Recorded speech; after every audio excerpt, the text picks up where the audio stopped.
everybody, it's Mike here. I just want to welcome you back to Mr. Cast Iron. And boy, we got a great show tonight. I'm really looking forward to interviewing this gentleman tonight. So with that said, hold on just a Hello and welcome to Grillin' and Chillin' with Coleman. My passion is to help grilling and barbecue enthusiasts become the backyard grill master they've always wanted to be. Now, I've got to be honest. If you're looking for a YouTube channel that's going to help you become a better competition griller and help you make sliced brisket look good in a styrofoam box, then this is probably not the channel for you. But if you're looking for some tips and techniques on how to grill and barbecue better for your backyard get-together, then you're in the right spot. In my videos, I share tips on everything from a gas grill to a Weber kettle, and finally to my Kamado Joe. If you like what you see, please consider subscribing, and I'd love for you to join our Grillin' and Chillin' community on Facebook and Instagram. I would love for you to have one of my Grillin' and Chillin' stickers. Just go to my website, click on the Contact Us page, send me your mailing address, and I'll ship one right out to you. I'll even pay for the shipping. I always enjoy spending time with you in the GNC kitchen and sharing my recipes. Now, y'all go grill something. Hey, Coleman, how you doing, buddy? Mike, how are you, my friend? What do you think of that background there I got for you? You know, I saw that background. It's actually kind of funny. I've got a picture here. I don't know if you guys can see it. I've actually met two of the cheerleaders you have in that picture. Awesome. Wow. Well, I knew you as a Cowboy fan. I watch a lot of your stuff and seen some interviews you've done and different things. I knew you as a Cowboy fan. I think you're up in North Texas area, right? Yeah, I'm about an hour and a half north of Dallas. Yeah, up there between oh gosh, let's see. I guess you're somewhere west of Paris, right around Bonham area. Is that not correct? Yeah, I'm actually south of Bonham. I don't live in a town. I live out in the middle of nowhere. Wow. Bonham's Cool. probably the closest. Yeah. Well, man, we got quite a few popping in here. Looks like Nigel's here. Let's see who else we got. Small Town Texas Barbecue Mac. So good to see you, my friend. Got Stephen and Jacqueline popped in here with us. He's going to be moderating for us. So thank you so much for that, Stephen. We always appreciate you. Looks like we got Stephanie with Ginger Snap Kitchen. Good to see you. Stephanie. Billy with Strong's Adventures. Awesome, man. Me and Billy have been popping off at each other about what we were cooking this afternoon. So he's got some chicken waiting on me, I think, and I got him a hamburger and a hot dog ready. So anyway, good to see everybody. Just want to welcome Coleman with us tonight.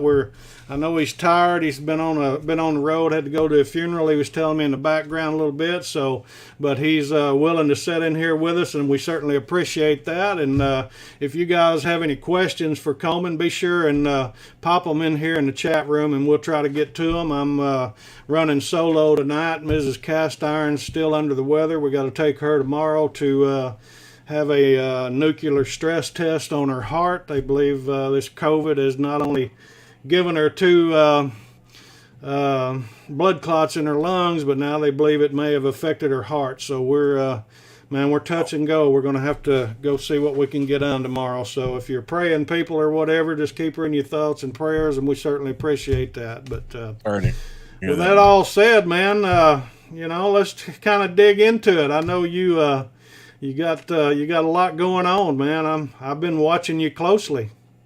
Yeah, my channel's been pretty busy. I've been working real hard to try to get to 1,000 subscribers and that 4,000 watch hours by the time I hit 1 year at the end of April.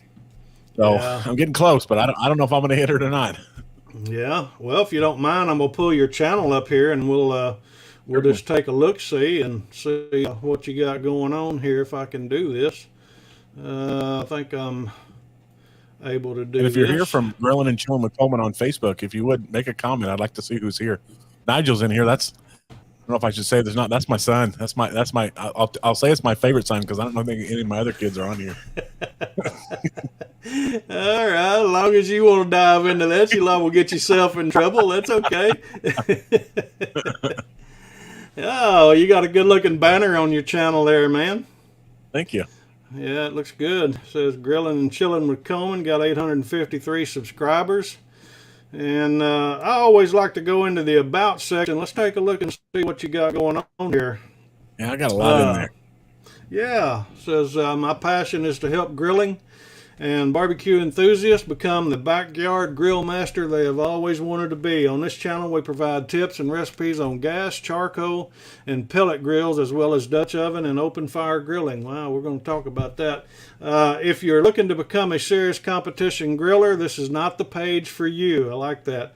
We focus on grilling and chilling with friends and family, as we feel that it is what is really all about. I have been instructing outdoor cooking for over 30 years and have grilled for groups as large as 400. I am not a competition griller, but I have a passion for helping others throw some amazing parties and get-togethers at their homes. For me, it's all about the flavor and not how it looks in a little white styrofoam box. So that's pretty cool. We're gonna get back to that here in a little bit. I want to pop into your videos. You know what your most viewed video is so far? I think it's my smoked turkey. Smoked turkey. Let's take a Yeah, look. I released it at the right time, and those three top videos there, the turkey and the prime rib. I released those right before Christmas and right before Thanksgiving, and they just blew up. Yeah. And then that third one there, that one I released it 7 months ago, and it did nothing for a long time. And just within the last 4 months, I'm getting 150 views a day on that video, and Isn't that something? it's gonna become my #1 video if you just in just another couple weeks. Yeah. Matter of fact, it's number 2 now. You got 5.3 on the second Right, one here. exactly. I don't know why it's not moved over, but yeah, it's jamming. It's funny how some of those do. It's like when they first come out and you're thinking, wow, I'm not getting any views at all. It's going to be a dud. And then, for whatever reason, I mean, it's just like they've popped it out to a different group of people, and Exactly. it starts getting views. But you got some good looking thumbnails too there. Thank you. I've been working with a company called Think Media with Sean Cannell. Sean And Cannell, he had him do a review on my channel, and one of the things he said I needed to do was to update my thumbnails. Back and went to my last 10 videos and redid all the thumbnails for all 10 of those. And I've noticed it's really been helping. What are you using to make your thumbnails? There's programs for Adobe called Spark. And I've been going on there and using that for, just trying to keep it simple. I could use, some of the Adobe products, but I haven't figured out how to use those yet. I use them for editing, but I haven't figured out how to use them for stuff. But that Spark, pretty simple to use. It's an online program. I can go on there and upload a picture and put the text in there and do what I want with it. And it's been working pretty well. Yeah. Got a few more people popped in here. Deadly Kill 69. Good to have you with us. Looks like Ian Good's with us. Who else? Tennessee Buck Outdoors. Jeff. Got Craig with Behind the Garage Barbecue. So good to see you, brother. AOK Foraging and Adventures. So hello, they say. So good to have everybody with us. Like I said, if you got any questions for Coleman, be sure and start off with the @ sign and just at Mr. Cast Iron and add your question, and we'll try to get it out here to him. You probably just told me a little bit ago, and maybe I missed it, but what made you decide to start a YouTube channel, and when did you start? I started it in April of last year, so I've been going now for about 11 months. And, I've been teaching outdoor cooking for in the Scouts and in other organizations for a long time. And here a couple of years ago, we had a big get-together from a party at the house, and we had a bunch of family here, and my mother-in-law was here. And she was watching me cook for everybody, and I was, showing folks how to do things and getting working on this and on that. And she kept telling me, she says, Coleman, you just need to start a YouTube channel. You start teaching this cooking. And I was like, I don't have time for that. Well, then and travel quite a bit. And when I got grounded for a year, I just said, now's a good time. If I'm going to do it, now's a good time to do that. So April of last year, I uploaded my first video. You go back and look at my old videos, and they're terrible. But I think they've gotten a lot better. I hope they have. And but she's really the one that kind of encouraged me to do it. And talking to my kids and talking to some folks on my Facebook page, asking them questions, hey, should I do this? And they're actually the ones that came up with my name and kind of what I should focus on, and I've been getting a lot of input from my kids on what works and what doesn't work, and so I've been getting a lot of encouragement from family. Yeah, yeah. Yeah, we appreciate that. If you guys like what we're doing here, be sure and give us a thumbs up. I appreciate AOK Foraging telling us, reminding us of that. So, Deadly Kill 69 says, I'm excited to be here. I'm a big fan of Coleman, so we are too. We appreciate you being here with us. So, what are you using to record with now? Wow, he's freezing up. I picked up a Canon M50, so I use that with a Sigma lens. Yeah. And then I use the Roadmaster Go, the wireless mic system, with a lapel mic. Wireless Go, Rode Go. Yeah, but I really like that Canon M50. In fact, I'm using one camera now, and typically into a 15-minute video for me, I've got about between 40 and 50 shots that go into a 15-minute video for me.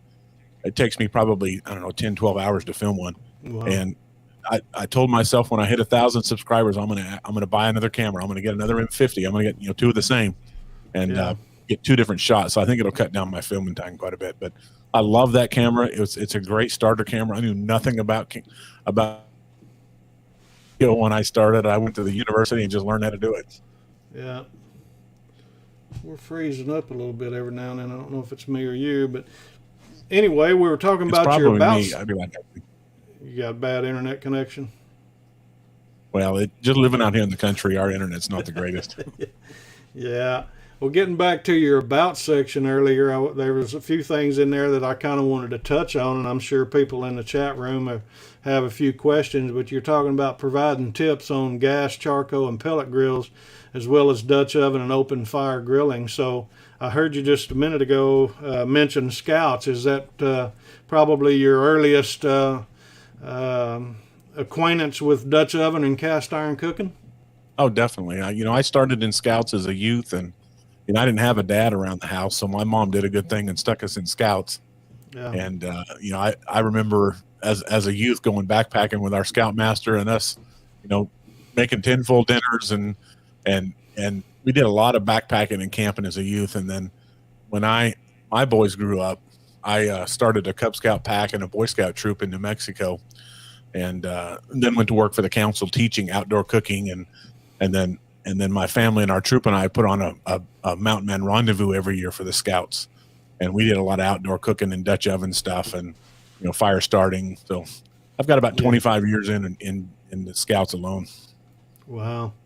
Yeah, that was probably one of my earliest recollections of cast irons beside of my mother. I was in Scouts as a young man, and we had jamborees we'd go to, and there'd always be somebody cooking up something good, and they'd kind of teach us a little bit how to cook things and how to sharpen knives, how to shoot bow and arrow and different things. And Scouts was a good thing, but unfortunately, Scouts kind of took a turn there for a while, and I don't know that much about Scouts anymore. I know there was another organization, if I remember right, that kind of started along the same lines as Boy Scouts and probably closer to their basics and their fundamentals initially, and they kind of veered off in the wrong direction, I think, in the left field. But you know much about that? I resigned. That's when I resigned from the Scouts. Is when they made those decisions. I didn't feel like I could support their beliefs anymore. So I transferred over to the group you're talking about. It's called Trail Life. Absolutely. And I started with them in New Mexico as a registered leader for them, and took over one of the units out there. And then I moved out here to Texas about 4 years ago, and just been traveling so much I haven't been able to hook up with a group here. But Trail Life is an amazing group, and it's what Scouts was 50 years ago. Yeah. So they still focus on the outdoor stuff, but there's a lot of faith behind it as well. So, but it's not just that. It's not let's just sit around and have a Bible study. We're going to do it in the woods. So great organization. Do you have a Boy Scout signature grill from Lodge or Skillet? I do. It's actually hanging in my man cave downstairs. I never have bought one. I need to do that though. Every time I look on their website, I see that, and I'm like, I need to get one of those one of these days. Yeah, But I think I got a yeah, 12-inch skillet down there with the BSA logo on the back of it. yeah. What was your earliest cooking on Dutch oven that you can recall? What do you remember cooking? Solo, I guess. I spent a lot of time with my grandparents when I was young, and my nanny, up until I don't know, she was 80-something years old, lived out in the country and no electricity and no running water, no indoor plumbing, and just all growing up, she was cooking with cast iron on a wood burning stove, and that was my earliest remembrance of cast iron was with her. Yeah. But Boy Scouts, man, we all start off in the Dutch oven. We all start out making a cobbler. Yeah, those dumb cobblers are easy to make, and then you just kind of expand from there. Yeah. I can pineapple upside down cakes or pecan pies or whatever. I mean, anything you do in an oven, you can do in a Dutch oven. That's exactly right. Jeff over at Tennessee Buck Outdoors wants to know if you do any DOG, any Dutch oven gatherings. Other than when I was with the Scouts and the events we had, I don't. I think it'd be interesting to do, but I've never done one. Yeah, growing up, the time I did spend with my dad, he and I did a lot of mountain men rendezvous stuff. So our stuff was more into that than it was into the cowboy stuff. It was more the rendezvous and knife and hawk and that kind of stuff. Yeah. Max says that was very similar to his experience with his grandma. So, oh yeah, I think a lot of us, I think I certainly learned most of the fundamentals, I guess, the basics from my mom. Of course, I come out of an old family, and my grandmother, I wasn't around her as much. She lived out in Phoenix, Arizona until later on.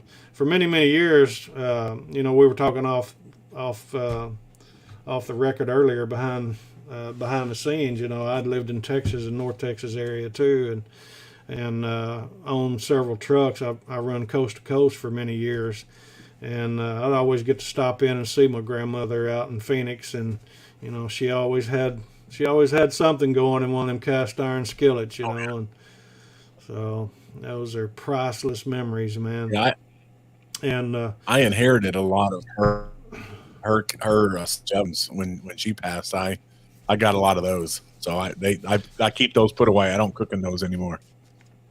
Well, I've got a corn pan of my grandmother's. My sister had it, and just recently, well, I say recently, a couple months back or whatever, she called me and she said, "Did you?" Of course, I never wanted anything from anybody, and she said, "Did you ever get anything that was?" She called her Mama. I always called her Grandma, but she said, "Did you get anything from Grandma?" And I said, "No, I never did get anything." She said, "Well, I've got a cast iron corn pan that was hers. If you want that," and I said, "Oh, absolutely." So, and I've not even cooked in it yet. I don't even think I've even showed it on screen in any video yet. But yeah, that's. Is it a Wagner or a Griswold or what is it? It's Griswold. Yeah, sure is. Yeah. So, well, that's cool, man. You also mentioned in your about section you've done some teaching and training of barbecue and grilling, backyard grill master. So, can you kind of elaborate a little bit on that for us? We put in an outdoor kitchen here in Texas, and my passion is really to help the guy that just got his grill or maybe uses a grill once or twice and it just wants to learn how to make good steaks or make good burgers or just throw something together with his friends. So I've got friends that come over all the time and say, "Hey, show me how." Oh, I've got a gas grill, a Kamado, a Weber kettle, a cup, and seeing my videos, I use a lot of different grills, only because not everybody's got a big Kamado Joe or a big gas grill. Right. It might just have a Weber kettle. So my next videos, I'm doing a pork butt on a Weber. So yeah, Billy. Most go ahead. You're fading in a little bit out on me there. Somebody's asking who Rhonda is, and that's Billy's wife. I don't know where'd that question go. There it is, right there. Deadly Kill 69 says, "Who is Rhonda?" That's Strong's Adventure. That's Billy's wife. She runs the show. He just kind of shows up. So, hey guys, if you're not yet checked out Coleman's channel, be sure and do that. Steven's got all of his information here in the chat room, and if you've not yet subscribed to him, be sure and go over and watch some of his videos. Give him a thumbs up. Leave him a comment on the videos. Tell him you've seen him over on old Mr. Cast Iron's channel, and I know he'll certainly appreciate that. And likewise, some of you new folks in the chat room, if you've not yet been to my channel, we'd certainly appreciate you taking a drive by and checking us out as well. And we're always doing something, whether it's good or bad, ain't we, Coleman? Exactly. We just make it till we make it, right? Well, we're working on it. We're both bumping up against 1,000. And you talked about the small town and small time barbecue guy, an enthusiast, and that's kind of what my whole general principle and idea of doing this interviews with smaller channels. I mean, I don't care if you got 5 subscribers, if you got 55,000 subscribers. We want to, let everybody, at least our audience, get to know everyone, because not everybody's familiar with everyone. Exactly. And there's a lot of good cooking shows out here. So there is. I have the same. Yeah, there's a lot of guys I watch. That. I watch a lot of channels. Some guys are little bitty with 100 or 200 subscribers, and some of the guys I watch is like Cowboy Ken Rollins. I watch him. Yeah. And what is he? Is he up to 2 million now? So. There's a lot of channels, good channels out there. Yeah, he's probably bumping close to 2 million now. But looks like Samantha Lewis is in the house with us. Good to have you. And somebody else, I think I had a question here. I'll let you touch that one there, Coleman. You're the one that put it in your about section, so I'm going to let you ride that pony. Propane is definitely not my favorite way to grill. It does pose some challenges, but it's odd. My number one video, that rib video, is me grilling ribs on, showing someone how they can actually smoke ribs on a gas grill. And a lot of folks have them. I mean, that's the most popular grill out there, but it wouldn't be my first choice to smoke on. Great for hot and fast stuff, burgers, dogs, that kind of stuff, but it's really difficult to do low and slow on a gas grill. And I talk a lot about in that rib video, some of the challenge you have with it doesn't hold smoke. It's really tough to do. It's a lot more work. But no, Hank Hill was wrong about propane. Love the show, but yeah, I actually did a video too. I had a neighbor of ours. They set a nice grill out to the street, and I knew there wasn't anything wrong but a burner probably. And I told Teresa, I said, we're not going to let the junk men come by and get that. I said, we're going to be the junk men today and go pick that up and fix this. And I did. And I made a video, and sure enough, it really wasn't even the burners, man. It was just the heat shields that were burnt out. Right. Where barbecue sauce or whatever dripped down on it and it started rusting and burnt out, And we took and cleaned that up and got a real nice gas grill out of the deal. But I made a video too about pork steaks on a gas grill. I didn't catch a whole lot of flack about it. I was, I was cocked and ready. I figured it was coming, but I guess they figured a cast iron guy didn't know any better anyway. Barbecue, and so they cut me a little slack maybe. I started off on propane, and that was my first. I guess my first real grill I got, for my 40th birthday was a gas grill from my wife, and and I used it for a long time and grilled a lot of good food on it. But once you get in a serious low and slow and good barbecue, there's just more propane grill. Yeah, no doubt about it. I was cooking out on the fire pit today. Matter of fact, I had intentions of making a video, and of course, we're kind of touch and go with Teresa right now, so we just I can't blame it off on her. It was my fault. I didn't get up and get the fire going soon enough, and my wood, it's been raining a lot, past week or so, and all my firewood was still kind of wet, so it wasn't burning real good. I didn't get a good coal base, so I couldn't do the video I wanted to do, so I just throwed some hamburger meat and hot dogs out there and made me some hamburgers and hot dogs on the fire pit. Made a little short video real quick. I thought, well, I'm not going to waste this day. I'm sitting here cooking, waiting on it. Right. So I just kicked on the camera, and I thought I'll just make a little short video. I imagine all my group's about to get tired of me making these short videos. So. They might be me too. I've been making quite a few shorts lately myself. Well, I was going to ask you that if you were or not. Yeah, I started a new series on I have several friends that are gluten intolerant, and they can't use a lot of barbecue spices that are factory made because they'll put fillers in them that might have wheat in it, or they can't stand the MSG. I'm allergic to MSG myself, so yeah. I started a new short series where I just take one of my favorite recipes, and once a week on Fridays I post a real short. Hey, here's I think the latest one was a seafood. But I did a seafood and a Cajun. My next one coming out is going to be a coffee rub. So just showing folks how to make their own spices and rubs at home that are gluten-free and no MSG and that'll still give you good flavor. Yeah. And I've been getting anywhere from 100 to 500 views on there, but it's just never consistent. I don't know what's going on with those things. Yeah. Well, of course we know it's in beta, and so it's probably up and down. I had some that did over a couple thousand or whatever. I haven't had any really to go viral, so to speak, if you will, but I've had 1,500, 2,000 views on some. Okay. And I've gained some subscribers. Okay. Yeah. So some of the group in here, there's Cam and Teresa with Flowers, Eggs, and Yeast. I don't know if you're familiar with their channel or not. Oh yeah. I saw them on here. Yeah, in the kitchen with Karen. She's usually in here with us too. And those two have they were after me there for a while about doing some shorts. So, I'm kind of hog wild. I just kind of went hog wild on it. Now they're probably all about tired of me making shorts now. So. I'm waiting for your video on your Instapot. That's what I'm waiting for. You had to go there, didn't you? Hey, folks, good to have everybody. We'll see y'all next week. This show's over with. His internet cut out. We've got some technical difficulties here. I don't know if we're going to be able to overcome it. No, yeah, we've been enjoying that. We've been kind of piddling around. I haven't made any yet because we've just kind of been experimenting with them, and right. And so yeah. Do you cook on one? Oh no.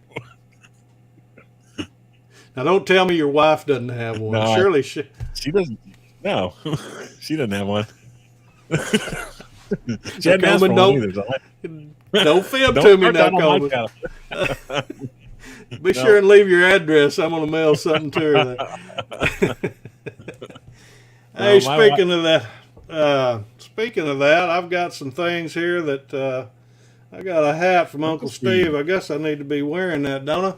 And golly, I've got several things I didn't mention here. I was remembering looking at your little short the intro we did earlier, and I'm kind of behind here, but anyway, I see you got one of my stickers back there on your board. Yeah, I do. I got one the other day from Smokey Rebel, and he sent me a little. Says thank you for the support, Mr. and Mrs. Cast Iron. Love your channel. Always make me happy watching, and great food to try. Thanks again. It's really appreciated, Smokey Rebel.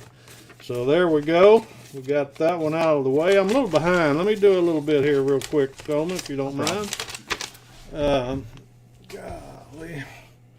Let's see here. I've got one from Misty, Mama Z's Texas Kitchen. She gave me a pot holder, man. Sent me a pot holder, so that's real cool. And sent me a nice card. We interviewed her the other day. She says, thanks, your generosity is overwhelming. Thank you so much. Love being on your show. Love, Misty. So we appreciate that, Mama Z. And she's coming along pretty good too. She's running about 2,000 subscribers. And oh wow! Are you subscribed to her? I don't. What is her channel? Mama Z's Texas Kitchen. She's down in Conroe, just north of Houston there. She does a live show on Saturday morning. She does a live cooking show for about 30 minutes on Saturday mornings.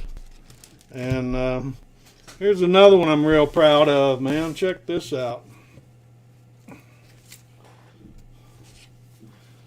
Dave the Bomb Smoke sent me a t-shirt, man. Look at that. How about that? It's a good looking logo. Yeah, I dropped. Yeah, Dave's a good dude. I don't know if you're familiar with his channel or not.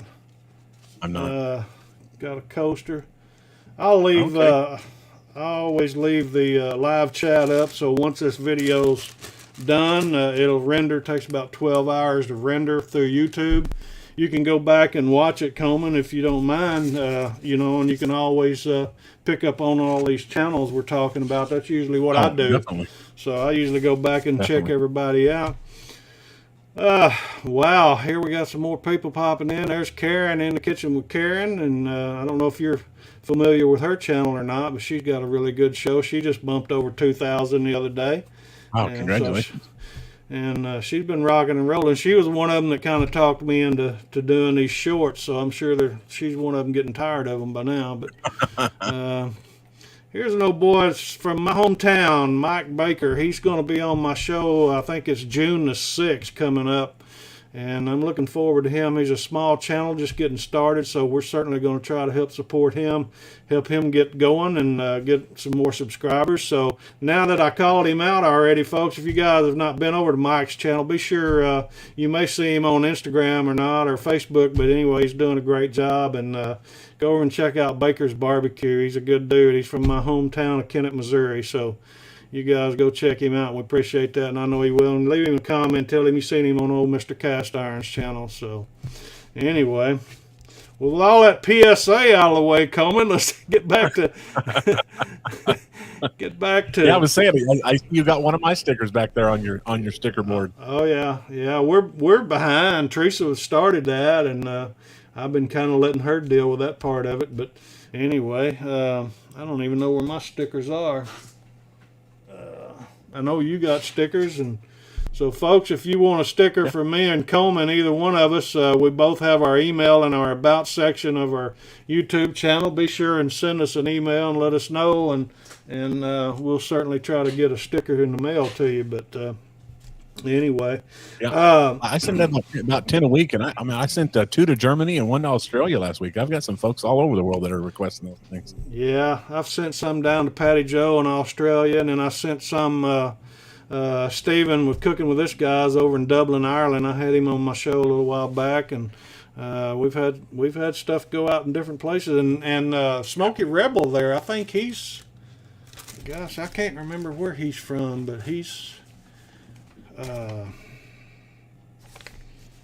it doesn't show on here, but he's from overseas somewhere. I can't remember where he's from now, but anyway. So that's cool, man. I mean, it's a small world, and we got a great family of cooks. Exactly. And community, or whatever you want to call it. I just love this community, man. People are so great. Talking about that, do you get a whole lot of flack on some of your videos, or are you finding that for the most part everybody's pretty cordial about everything? Only from my kids do I get flack, but no, actually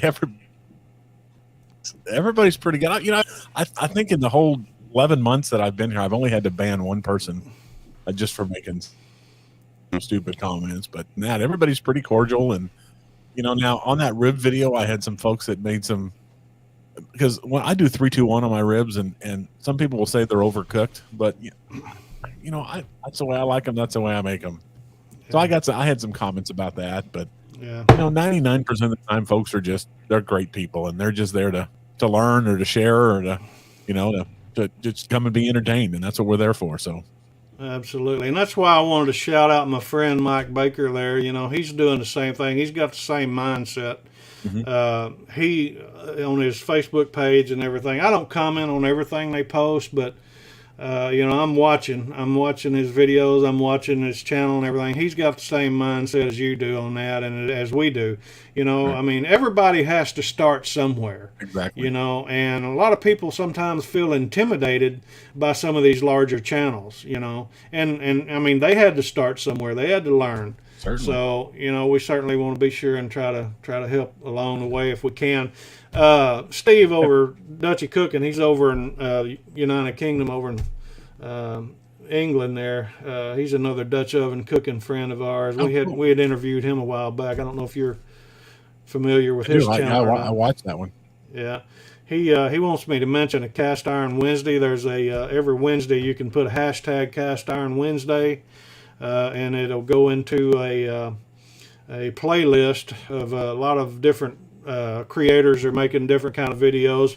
Every month there's usually a theme, and coming up in April is going to be pork. So anything you want to make with pork and cast iron, whether it's skillet, Dutch oven, cast iron grill grates, whatever.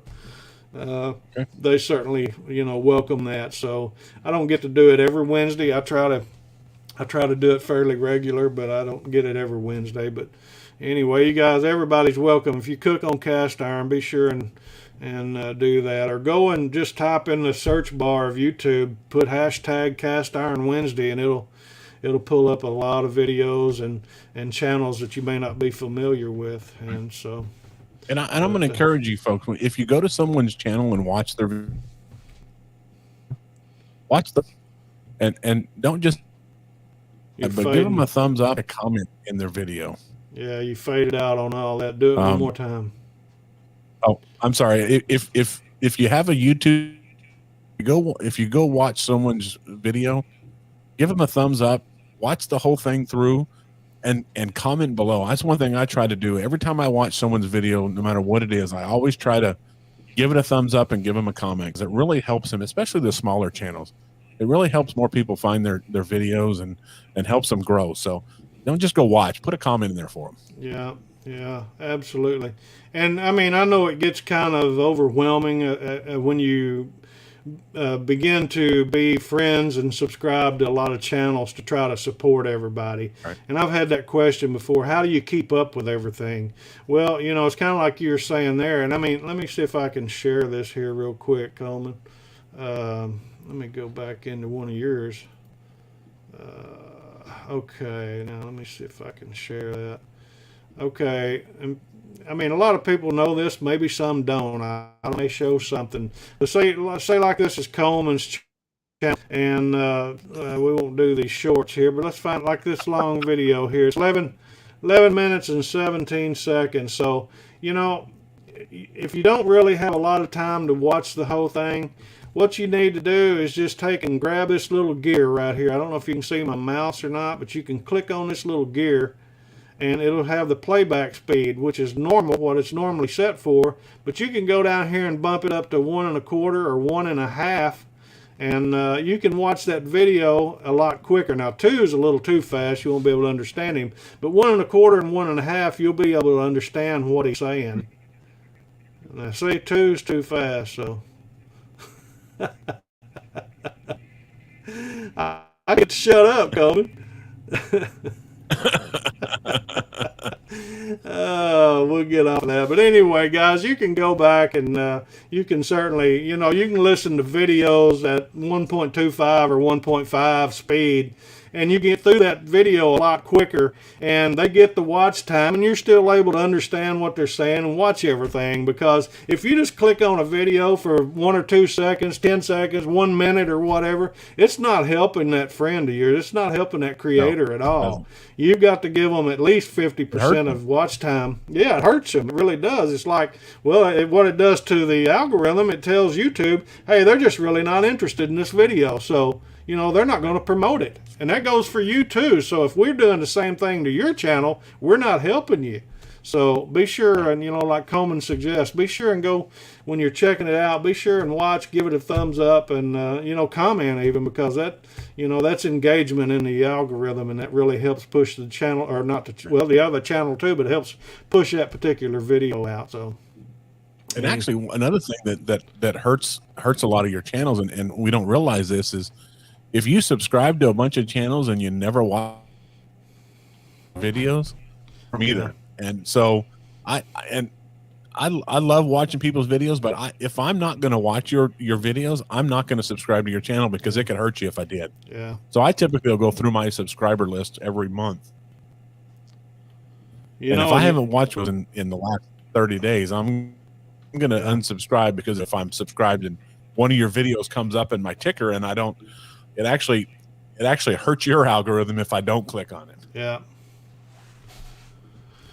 Let's see here. Let me get back into Nigel says he would be he would thumbs up more your videos, but he'd be afraid he'd mess up his recommendations. So.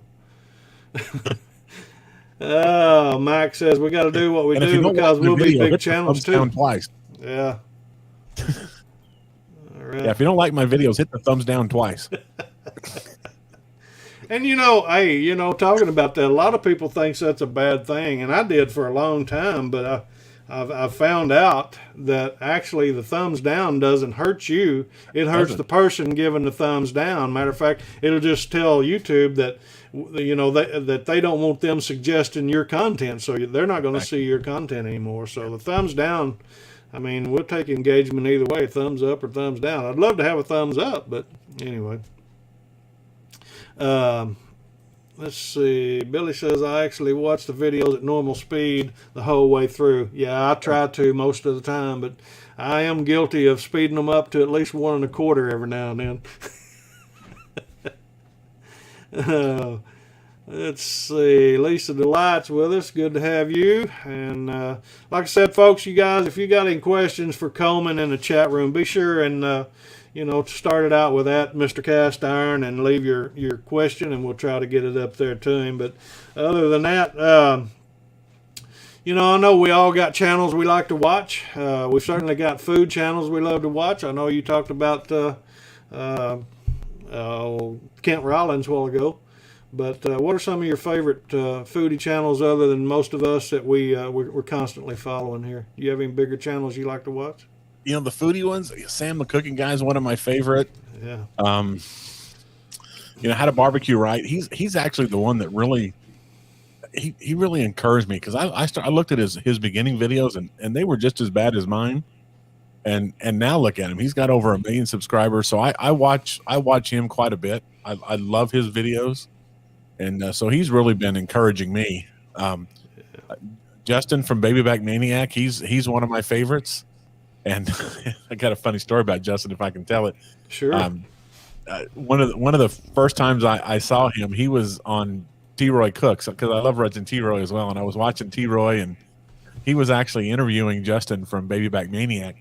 And they were talking about, if you want your channel to get attention, you need to pick one of these bigger channels, watch every single one of their videos, and then comment on every single one of them.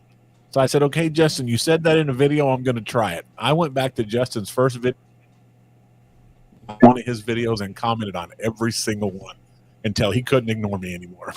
So, now he and I email, not all the time, but we email back and forth, and I haven't been able to get together with him yet, but he's one of my favorite. His videos are just so entertaining with great content. And so those are a couple of my favorites. I've got a lot of YouTube channels I watch that are not foodie. So what do you like to watch that's non-foodie?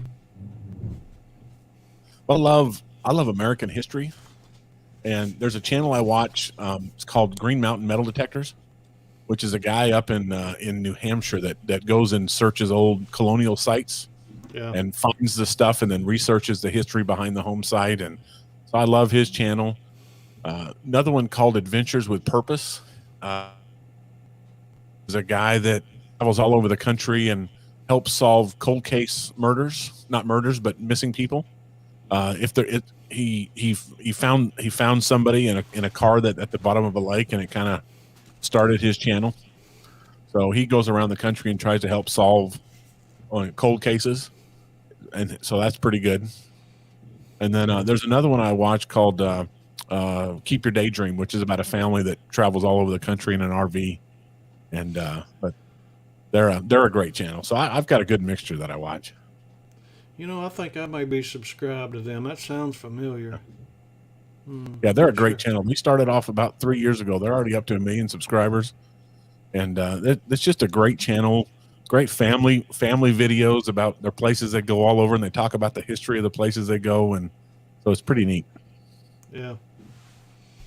Cam and Teresa says they like to ride their bicycle and listen to everyone's videos and use voice dictation to write comments.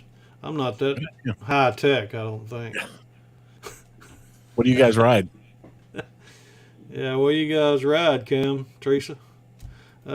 She says, does anyone have a video on how to make hash browns I wished I could do a YouTube search and filter just the channels I follow. Actually, you have the channels you follow in. You can go into the studio, YouTube studio, and you can see the channels. That's well, not that you're following. That's just the ones that's subscribed to You you. can go onto your homepage and click on home, and then go to subscribe, and then go to manage. It'll show you all your channels that you subscribe to. If you have that turned on. Oh, okay.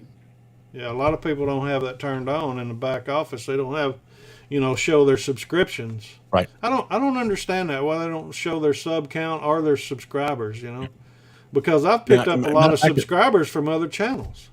Oh, certainly. Yeah. If I see someone that doesn't have their subscribers listed, I usually don't watch their videos. That's just me, but I click away, and it's like they got something to hide. Yeah, I don't understand that.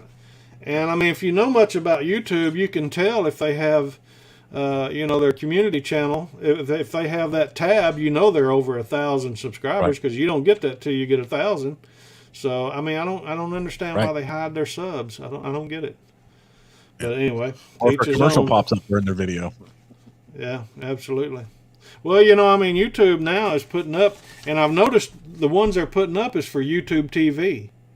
Whether you don't have a subscriber count or not, if you're not haven't reached that threshold, I've noticed some videos recently I've been watching, and I knew they didn't have, they hadn't reached their sub count, but a YouTube TV ad popped up for like a 15-20 second ad for YouTube TV. So, and if you really want to help out your YouTubers, when an ad pops up, let it play through. Yeah. Yep. Yeah, because they can earn a little bit of money off of that. That's what everybody's wanting to do. So I guess we all have goals. I guess that's one of your goals, isn't it? My main goal is really to go full-time within 2 years. So, my initial goal was to hit 1,000 and 4,000 watch hours within my first year.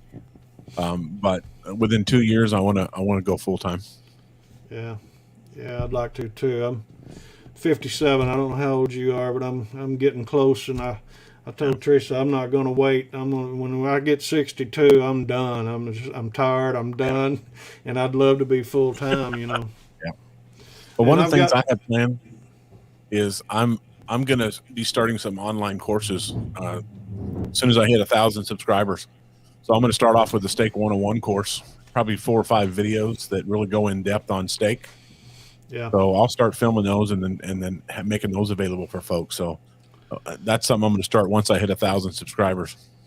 Yeah. Well, you've already went there. Some of my questions were some of those things that you're doing that we all should be doing if we're looking at going full time or whatever. But I've noticed you've got you a email list. You're sending out emails and links with your new videos and everything. You're on Instagram, popping stuff in and out over there. But I also got an email from you the other day about a course, and I was wanting to touch a little base with you on that and talk to you a little bit about that. So can you kind of elaborate on your mindset and what you're looking at doing? And actually, that's not a course that I put out. It's something new that I put on my website where you can schedule some one-on-one time with me.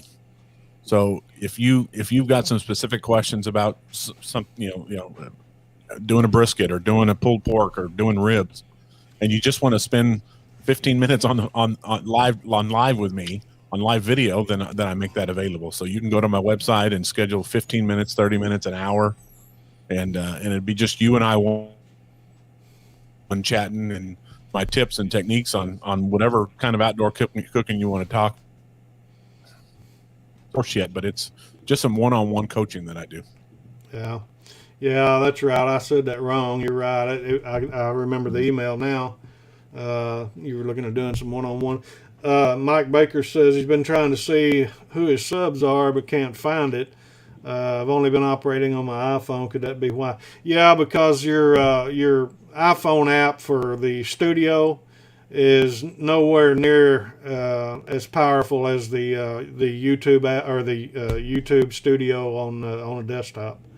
So if you're able to do that, Mike, on a PC, laptop, be sure and go in there and get familiar with it. I mean, there's so much you can learn from that. I mean, I go in. I'm in there constantly. Really, I'm looking at search terms, what people are searching, because if and I adjust that. You can adjust the time on it where you can search out for 7 days, 28 days, 90 days, 365 days, or whatever. And you can kind of get. I try to go 90 days so I can look back the previous 90 days to kind of see what people are searching for and what direction my channel's going, and I make videos according to that sometimes. So certainly, the analytics on the YouTube studio is amazing. You can get a lot of good information out of there.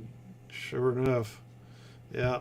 Well, how do you come up with your recipes? Is this something that you may have seen another channel do, or is this something that you grew up cooking, or just something that you've come across somewhere along the line in your adult life, and you decided that you wanted to make a video about?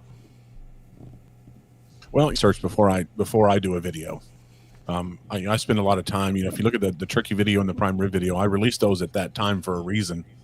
My short on seafood seasoning, I released it at that time for a reason. So I do a lot of research with Google Trends and things to find out when people are searching for things. Yeah. So my queso, I wanted to release it a couple weeks before Super Bowl, so that when that was the hot time for queso. So I released my smoked queso right before then. But before I do a video, I've got a lot of recipes I do for myself. Like that queso, I've been making it for years.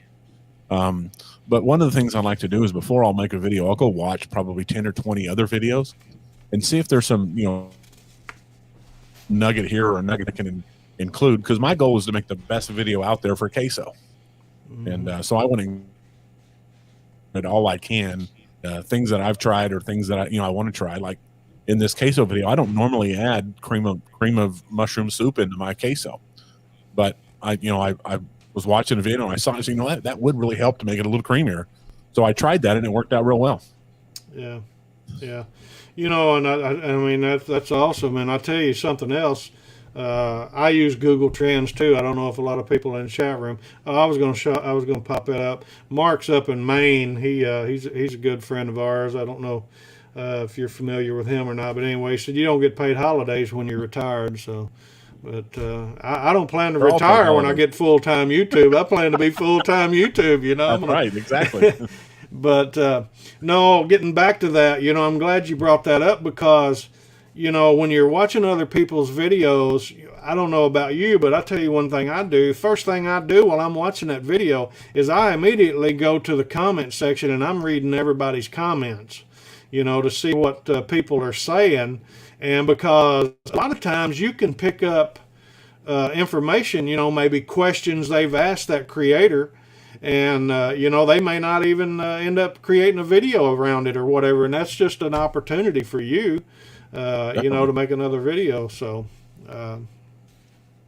there's a lot of ways of gaining insight into how to make videos, around whatever, because ultimately after a while, I mean, you're going to get tired of making your old faithful regular videos. You're going to have to do something, and that's what happens a lot of times. People come in hot and heavy, and they get burnt out and they run out of ideas and they think, well, what am I going to do? And then you see it a lot of times. You'll see them pop in a post ad, not necessarily a video, but they'll put in a post. Hey, what do you guys want to watch? Well, in my opinion, that's not the question to be asking. You should already know what your what your community wants from you, because you can go into the YouTube studio, you see what's being searched. I mean, I've got some videos like you were talking about, that one that's really busted loose for you.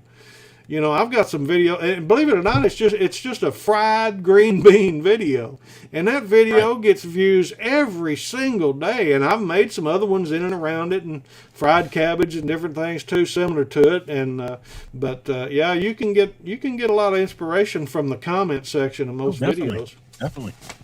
But there's Carrie, Virginia Chick Off Road. Good to have you, Carrie. And so, yeah, Mr. Cast Iron's got old Uncle Steve's hat on. How about that? Let's see, Craig. Can you see my question up there? Oh, that's for somebody else. Okay, my bad.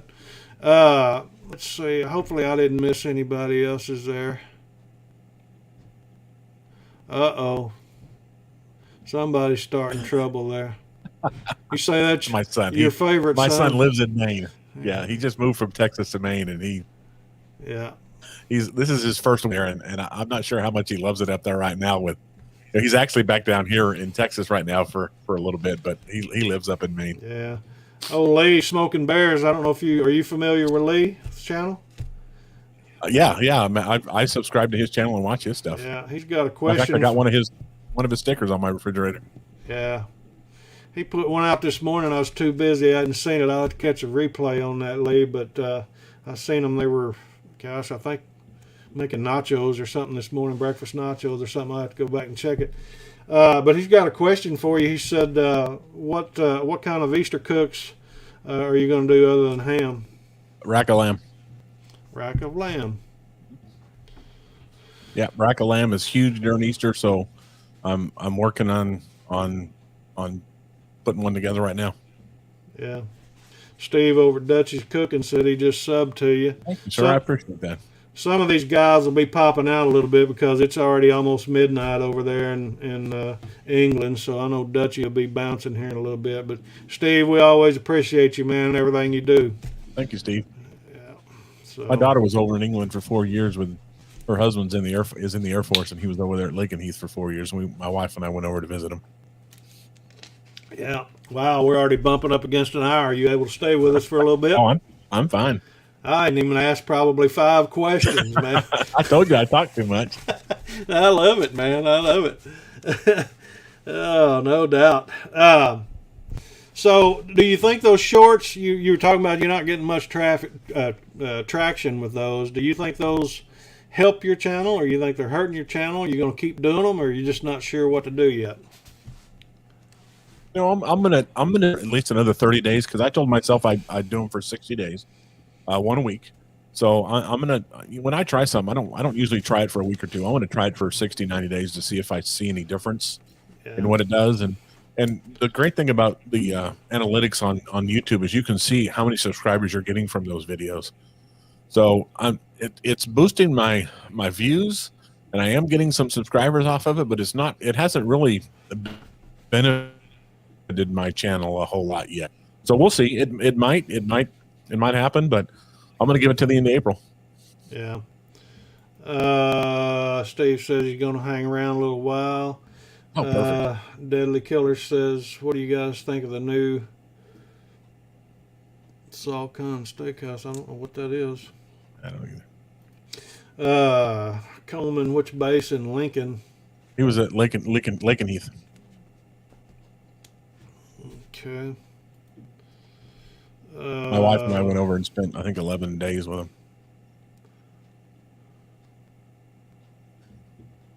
Okay.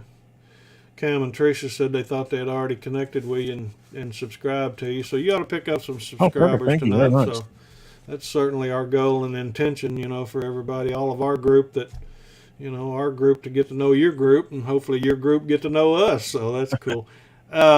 Carrie, let's see, says, how's the wife? She's not doing real good, Carrie.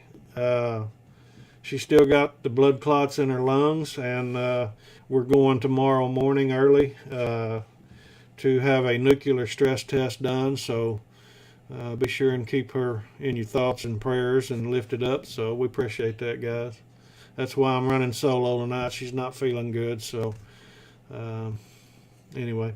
Thanks everyone. We had a great time. The Cubs really enjoyed the live. So yeah, Lee's just started doing some lives. He's a small channel like us, Coleman, and he's trying to get his 1,000 subscribers as well. And he started doing some lives. I know you do lives too, correct? I do. I my goal is to do one live a month.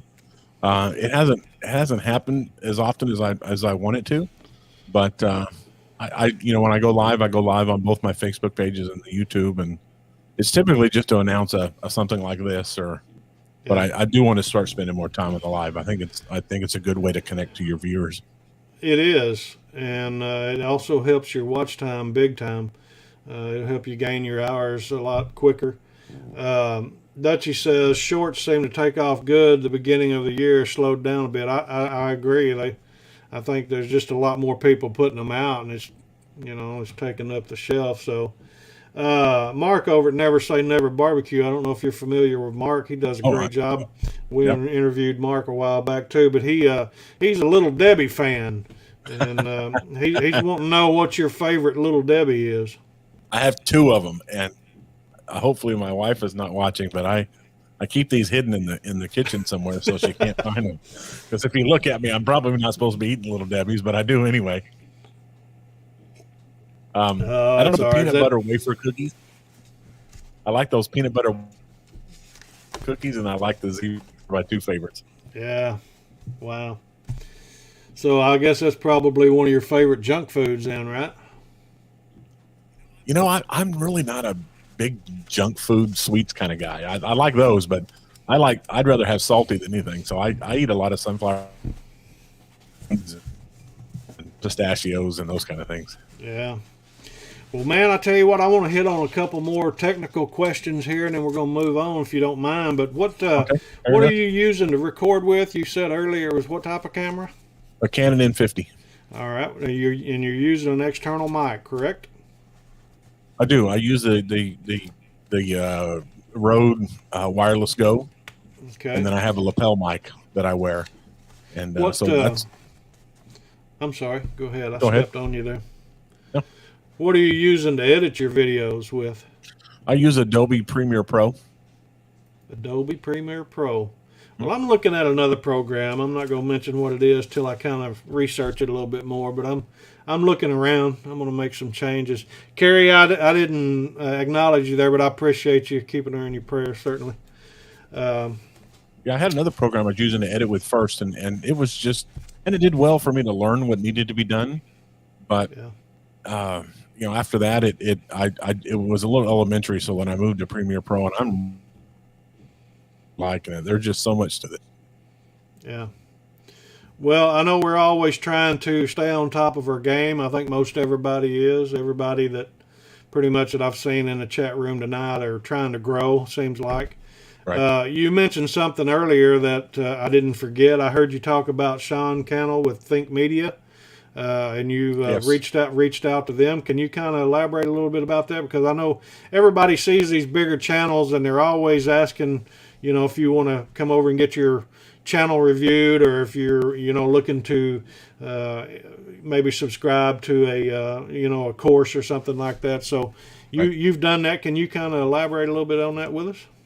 Yeah, certainly. You know, I initially when I first started looking at doing a YouTube, I didn't know much about the technical side of it. You know, so I didn't know what camera to buy or what mic to use or really anything. I'd never done it before other than watching a few videos. So I started doing some YouTube searches on the best camera for YouTube and that kind of stuff. And I started seeing a lot of Think Media videos out there, and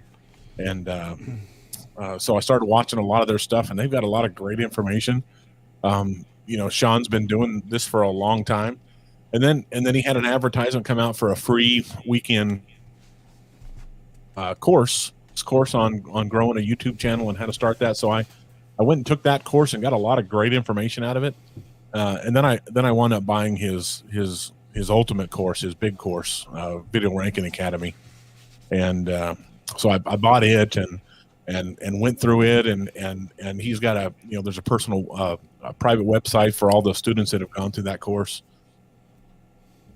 that allow us to share ideas off each other and ask questions, and Right. and that's probably been more value than anything is from that. But I've learned a lot from that, and if you can afford it, you know, it was cheaper when I bought it. I don't think it's as cheap anymore, but I'd do it again in a heartbeat just because I've got so much value out of that course from him. It's got a 7-step program, and he really teaches you how to research behind before you press record, and you know what to do to promote your video once you've uploaded it, and that kind of stuff has really helped me because typically it takes a couple of years to get to 1,000 subscribers and 4,000 watch hours, and with a lot of the ideas that I've been using so. Well, I know you said that he had reviewed your channel and looked at your thumbnails, thought you need to step up your thumbnail, and I know I certainly do, so I would benefit from that. But I know many of us, I'm sure, are probably curious about that. I figure some of the folks in the chat room have been, and I've thought about it, but you look at, you sit there and you try to figure it out yourself, and you think, there's enough free information out here on YouTube. Surely you can figure it out. But I'm sure something like that, a mentor would help in a lot of ways. Well, Sean, with that channel, he has weekly calls that are live calls that the students can actually jump in on, and if you'll post your YouTube channel link, he'll actually review it live in front of all the students, and he's done that with mine a couple times. And then I've been able to touch base with one of his instructors off and review some things and look at some of my thumbnails. So I've got a lot of good benefit of that. And then 4 of us have broken off, and we started a kind of a mentor group, and we have a call every 2 weeks where we sit and talk about, I'm the largest channel of that group, but we're talking about what we're doing that week to grow our channel and what's been a success. So it's kind of a mentor group for YouTube creators, and all different niches. I mean, I'm the only barbecue guy on there, but we got a steak guy and a personal healing guy and then a running guy. So it's been real good to help me learn and be accountable. I say, hey, I'm going to go out this Friday and I don't have it out. My mentor group comes and says, okay, where the heck's your video? Yeah. So that's been good for me. Yeah, that would be helpful. So do you have a schedule then? You work off of a schedule? Do I have a what? Do you work off of a schedule on your videos? I do. I find out when the exact time I need to release those videos. Yeah. The problem is in real life, I travel quite a bit.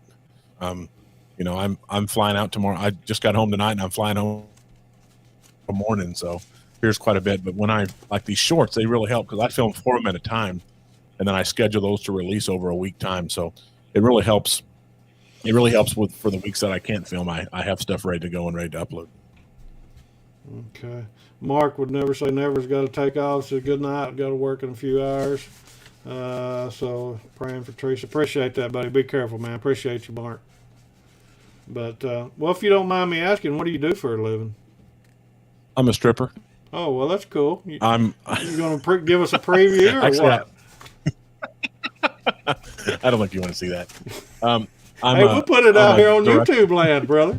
I mean, we will go live with it. Views or lose all my subscribers, one of the two. I guarantee you, they would shut me down probably, Please don't do that. I'm a director for a franchise company, so I work with about 50 companies across the country, and I fly in and work with their marketing and accounting and operations team and teach them how to be more profitable. And so I'm a business coach, really.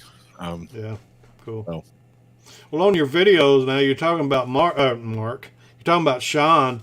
I've read Sean's book. I got his book and read it, and him and Great Benji. Book. Yeah, Benji. I forget his last name now, but anyway, I've read their book. But Sean initially started out as a video guy for his church, exactly. And it just continued to grow. And then he got into YouTube and everything because they were. I mean, it just kind of fell on him. He wasn't really going in that direction. Exactly. And he grew. He's learned the hard way. Yeah. But he's got 2 million subscribers now on his channels, and a lot. Yeah. And that produces videos. I think he has a video probably every day that comes out, or at least 3 or 4 times a week. Yeah, it's either Benji or Sean's wife or somebody. I forget. One of them's got a cooking channel, I want to say. Yeah. One of his staff members has a cooking channel called the Plant-Based Kitchen. Yeah. So I'm not a vegan, but I subscribe to her channel because I get a lot of good ideas and on how to actually film a cooking video, because it's not easy cooking a food video. Yeah, that's true.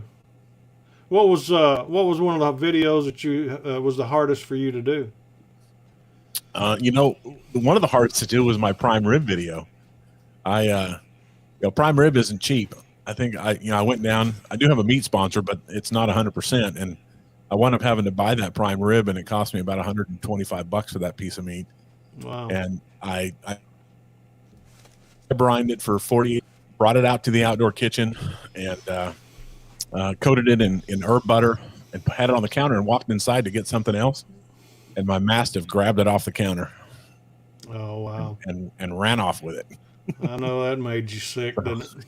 So I had to go buy another one Yeah. just so I could finish that video.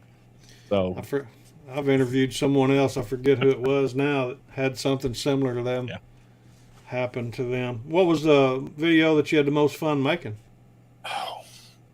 you know, this last one I did on assembling that Weber kettle, my wife gave me a new Weber kettle, 26-inch. And typically I don't put a lot of humor in my food videos, but when I'm doing my kind of off how-to videos, I try to put a little myself in there. Yeah. So that one was fun to make. I enjoyed that, but probably my most fun one is my longest video. It's 45 minutes long, and it's me and a very good friend of mine. He makes ice cream for a living, and he and I made some butter pecan ice cream together. You know, with his hand crank, old-fashioned ice cream maker. So we did it from start to finish and filmed the whole thing and posted it. Not many people watched it. I mean, I think it's probably got a couple views, but videos, and that was a lot of fun just because I got to work with him. Cool. What's your favorite ice cream to eat? Butter pecan. Is it butter pecan? Oh yeah, butter pecan. Yeah. Butter pecan and vanilla bean, just plain vanilla bean. But he makes some great ice cream. My second is probably Bluebell. You've had Bluebell, I'm sure. Oh yeah, yeah. But Bluebell's nothing compared to what my buddy Darren does. So you want to make some good ice cream, go watch that video. Wow. Yeah, I'm not going to tell anybody what my favorite ice cream is, so I'm sure they don't want to know what it is. Hey, talking about your video, huh? You think you know what it is? No, I know what it is. I watch your show. I know which one it is. And all your viewers should know also. I think you talk about it on every show. Yeah, just about. I'm not going to tell them tonight, though, so... my pastor, this funeral I just went to was my pastor. He passed away a year ago, and we were finally able to have his funeral yesterday. Wow. And ice cream socials at the church, and he made ice cream. We do it once a month, and he made a Vidalia onion ice cream every time we did it.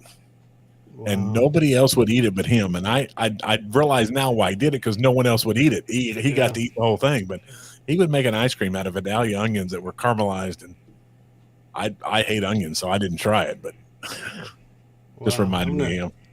I've never heard of that. Dutchie says he's got one of them old hand crank ice cream makers. So yeah, I think his is a White Mountain.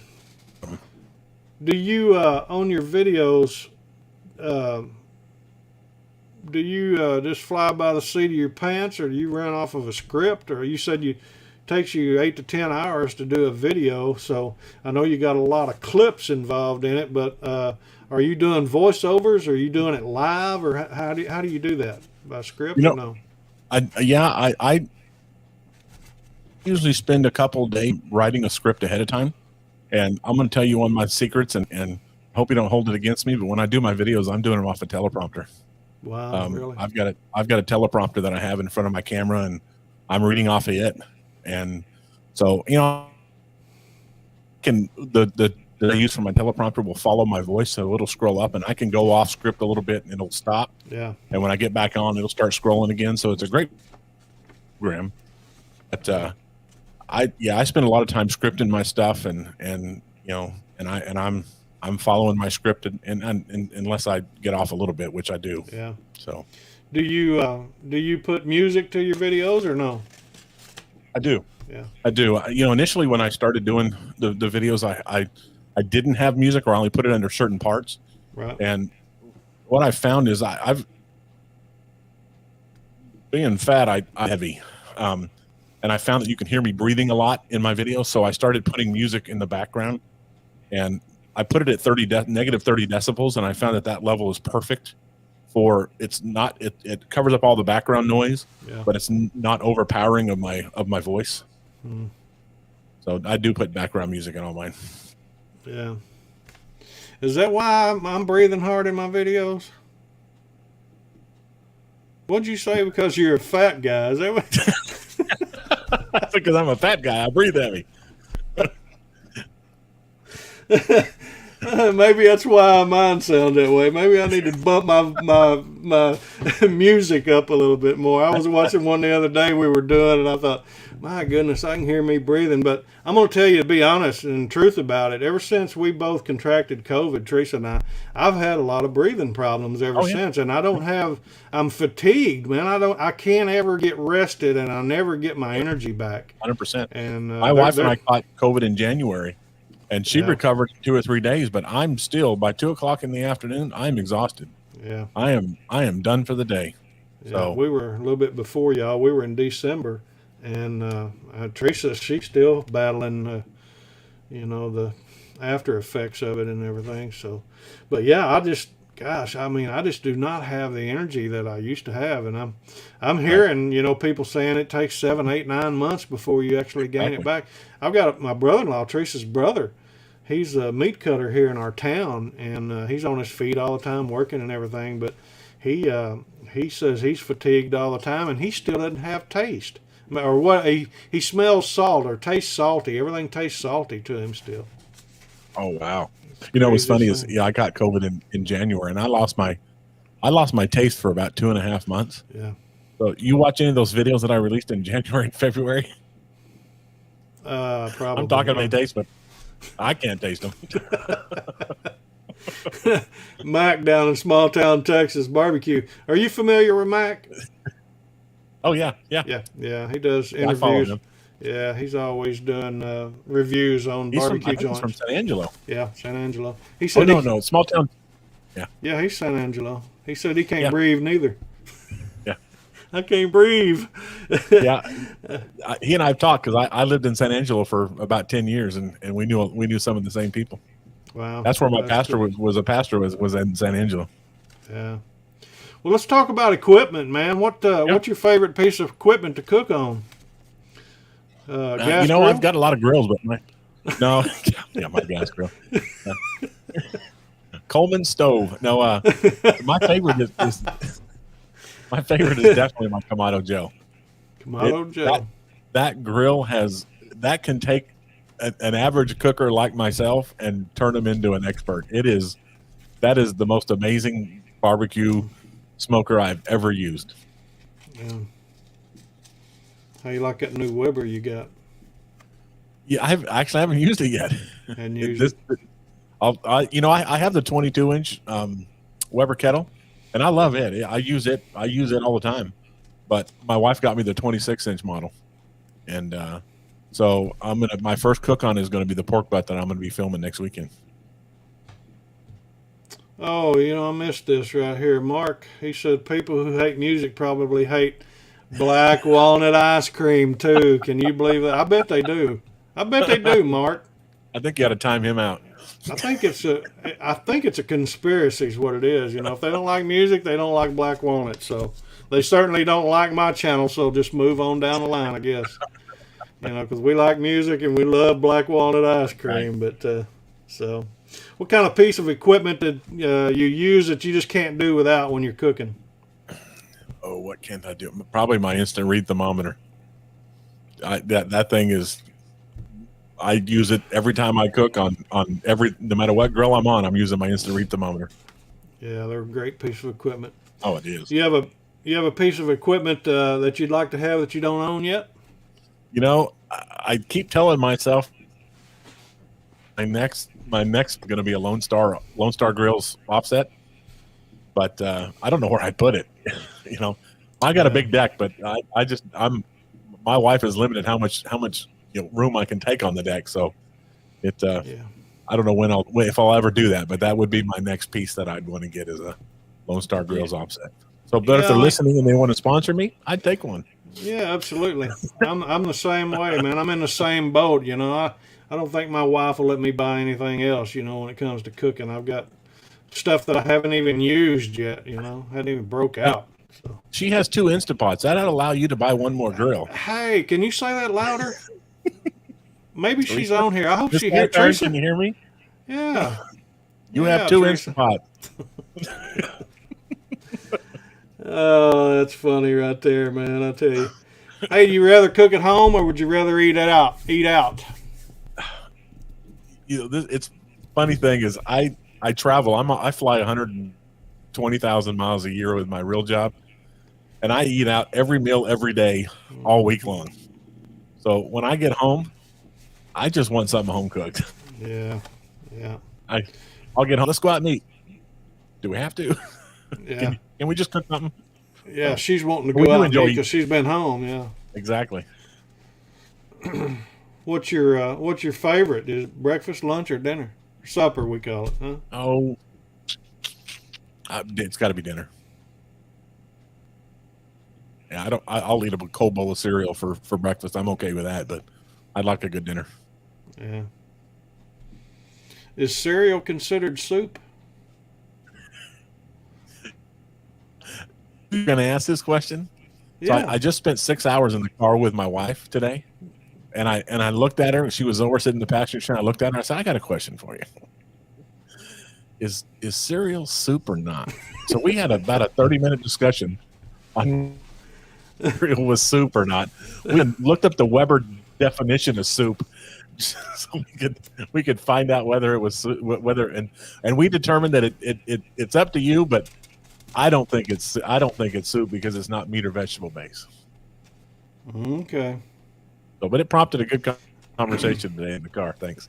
You know what my argument is about it, right? I mean, when you're done eating the cereal part and you got the milk left and you take the bowl and you go like that, I mean, you're already saying soup when you slurp it like that. So, I mean, it's got to be soup. But if there's milk left, you got to put more cereal in it. Yeah, that's true. Yeah, you want to sop all that up, right? So, absolutely. Hey, what's your favorite food to cook when you're home, when you're not flying around? You know, I love to grill, and probably my two favorite things to grill are either wings or ribs. But my wife loves pulled pork, so that's her favorite. So when I make that, I usually make it 40 pounds at a time. So I'll make 4 10-pounders and then vacuum seal them and freeze them. Cool. I guess she was in the channel here. She said she's got a list of other things besides those air fryers, you know. I think she's figured out a way. All she has to do is comment on my videos, you know, and people will tend to side with her over me. I don't know. I feel like I'm getting ganged up from time to time. I certainly did on them air fryers. But so we'll talk about a kitchen someday. Dutchie says, he's got a Dutchie stick. Have you seen Dutchie's stick when he's cooking? Or you're not subscribed? I haven't watched any of his videos yet. I'm gonna go subscribe to him, but I haven't watched any of his videos. He's got the coolest little stir stick. Yeah, it's I don't know. I'm sure it's got some kind of sophisticated long-legged name to it. I don't know what it is, but anyway, it's a twisted-looking spatula-like deal. One end's a little bit narrower than the other one, and he uses it nearly in every one of his videos. It's pretty cool. Oh, I'll have to go look. Yeah, that's my buddy there. He said I need a new grill. I like your thinking there. So what would be, if you were to get a new grill, Mike, what would you get? I would really like to get another offset. I had one years ago and burn it out. And I'd like to get another offset. Okay. Have you seen those Lone Star grills? I'm not sure. Oh yeah, they're a Texas company, and they make these offsets that are but they're $5,000-$6,000 too. So, but they make these offsets that are just amazing. Justin on Baby Back Maniacs just got a new one about 2 years ago, and he does some of his videos on them. But they're a nice grill. I'll have to check that out. I seen Gary, GT. What is his channel? I don't even remember. He's out in Washington, GT's Barbecue or whatever, I forget. But he was showing a new grill he had that was mounted on a trailer. It was pretty cool. But it was made in Searcy or around BB or Searcy, Arkansas, I think. Okay. Just north of Little Rock. So, I was up in Arkansas last month. Yeah. Yeah. What's your favorite food to eat? We talked about which one you like to cook. So, what is your favorite to eat? Well, I'm gonna ruin my Texas image and my barbecue and grilling image. My favorite food to eat is sushi. Sushi, really? Oh yeah, Yeah, 100%. My wife and I are. If we have a choice of one thing to eat for the rest of our life, it would be sushi. Really? Wow. Oh yeah, love it. Teresa and I, we go to a sushi joint too. We like sushi quite a bit. Uh, wow, that threw me for a curve. Yeah. And this little town I live in, we've got one sushi place in town, and I swear, and I eat sushi all over the country, all over the world, and this is the best sushi in Bonham, Texas that I've ever eaten. Mhm. It is a great little restaurant. Any kind of food that you've never eaten that you'd like to try? My wife keeps telling me I need to try Thai food. Thai, yeah. So she's been telling me I need to go have Thai with her. I grew up. My stepfather was. Hold on one second. Sorry about that. That's all right. My stepfather's Korean, half Korean, half Japanese. So I grew up eating Japanese and Korean food, but I don't know that I've ever had Thai. So Yeah. I'll probably have to break down and go have that with her some evening. Little Eric's got to leave. He's down in Trinidad. We appreciate you, little Eric. Be careful, buddy. We watched your video there on tuna fish this morning, or sometime today. But anyway, are you familiar with little Eric? I've heard about him on the show, but I've never gone to his channel. But Eric, I promise you, this week I can't do it this week because I'm on the road all week. But before this week, I want to go check out some of your videos, and if I like them, I'll subscribe to you, my friend. Yeah, he's 6 years old, does cooking videos. So, Dutchie emailed me the other night, and he was trying to figure out a title for one of his videos and asked me what I thought. And he said he just used his hillbilly flat top for the first time, and I named it. He said he had several options of what I would call it, and I said I'd call it a hillbilly flat top. So, yeah, perfect. Yeah, he cooked on it. He had made a video this week, so. Yeah, little Eric's got to go to school, get ready for school tomorrow. So, wow, that's awesome, man. So, you don't have a favorite junk food? Is that what you said earlier? You're not really a junk food eater? If I'm traveling and I'm driving into a store and I'm just going to buy some junk food. Yeah. Surprisingly, I like gummy worms. Gummy worms, really? So, or peanut butter M&Ms. Peanut M&Ms. One of those two is one of the things that I'm gonna pick up and walk out with. Yeah. As far as candy bars, one of my favorite is Payday peanuts and. Okay, that's a good one. Yeah, it's got a lot of nuts in it. Yeah. Cam and Teresa says you can have sushi on pizza and Thai as well. So that brings us to another dilemma we have here. So this is, I know we've been joking and cutting up and carrying on, but now we're going to have to get serious about something just for a minute, all right? Serious. Okay. Now I got to ask you this question, and it causes controversy, so be prepared for it. But is it all right to have pineapple on pizza? Pineapple on pizza. So my number one favorite food is sushi. My number 3 favorite food is barbecue. My number 2 favorite food is pizza. Okay. So much so that I have a pizza oven in my outdoor kitchen. Yeah. And we love making pizza. And I think anything and everything belongs on pizza except for onions, bell peppers, and mushrooms. Onions, so bell pepper, pineapple on and what? pizza is a yes for me. Okay, you cracked Mushrooms, up a little bit. Bell peppers, and onions. Okay, mushrooms, onions, and bell pepper. Well, those 3 things don't belong anywhere in my kitchen, and or on a pizza. But I love pineapple on pizza. Stephanie says it kills her when I get serious about asking that question. Hey, I tell you what, some people get sideways about it, No, you don't. I think I just lost a few subscribers. We've got a bunch of yeses and a bunch of nos in here, so I'm going to let them battle it out. Y'all have at it. So, have you ever had anchovies on pizza? I'm not an anchovy kind of guy, I don't know that I've ever eaten one. I don't know that I'm not sure that I want to, stick a little minnow in my mouth that I might go fishing with, but I don't know. I don't eat anchovies, but I use anchovy paste a lot in my sauces. It adds a really good flavor to things. I don't know. Never eaten sardines that I can remember. I mean, I like fish. Now, if you want to fry up some catfish, now I'm right there with you. I'm in on that deal. But well, if you've watched any of my videos, you see that I live on a lake. Yeah. We have a 28-acre private lake here, and it is plumb full of fish. Yeah. And my wife and I'll go out there in the evening, and in an hour we'll catch 10 bass. Yeah. And we'll bring them up to the house, fillet them, and grill them or beer batter them and fry them up. Yeah. Yeah. Yeah, I'd be in on that. I love bass fishing.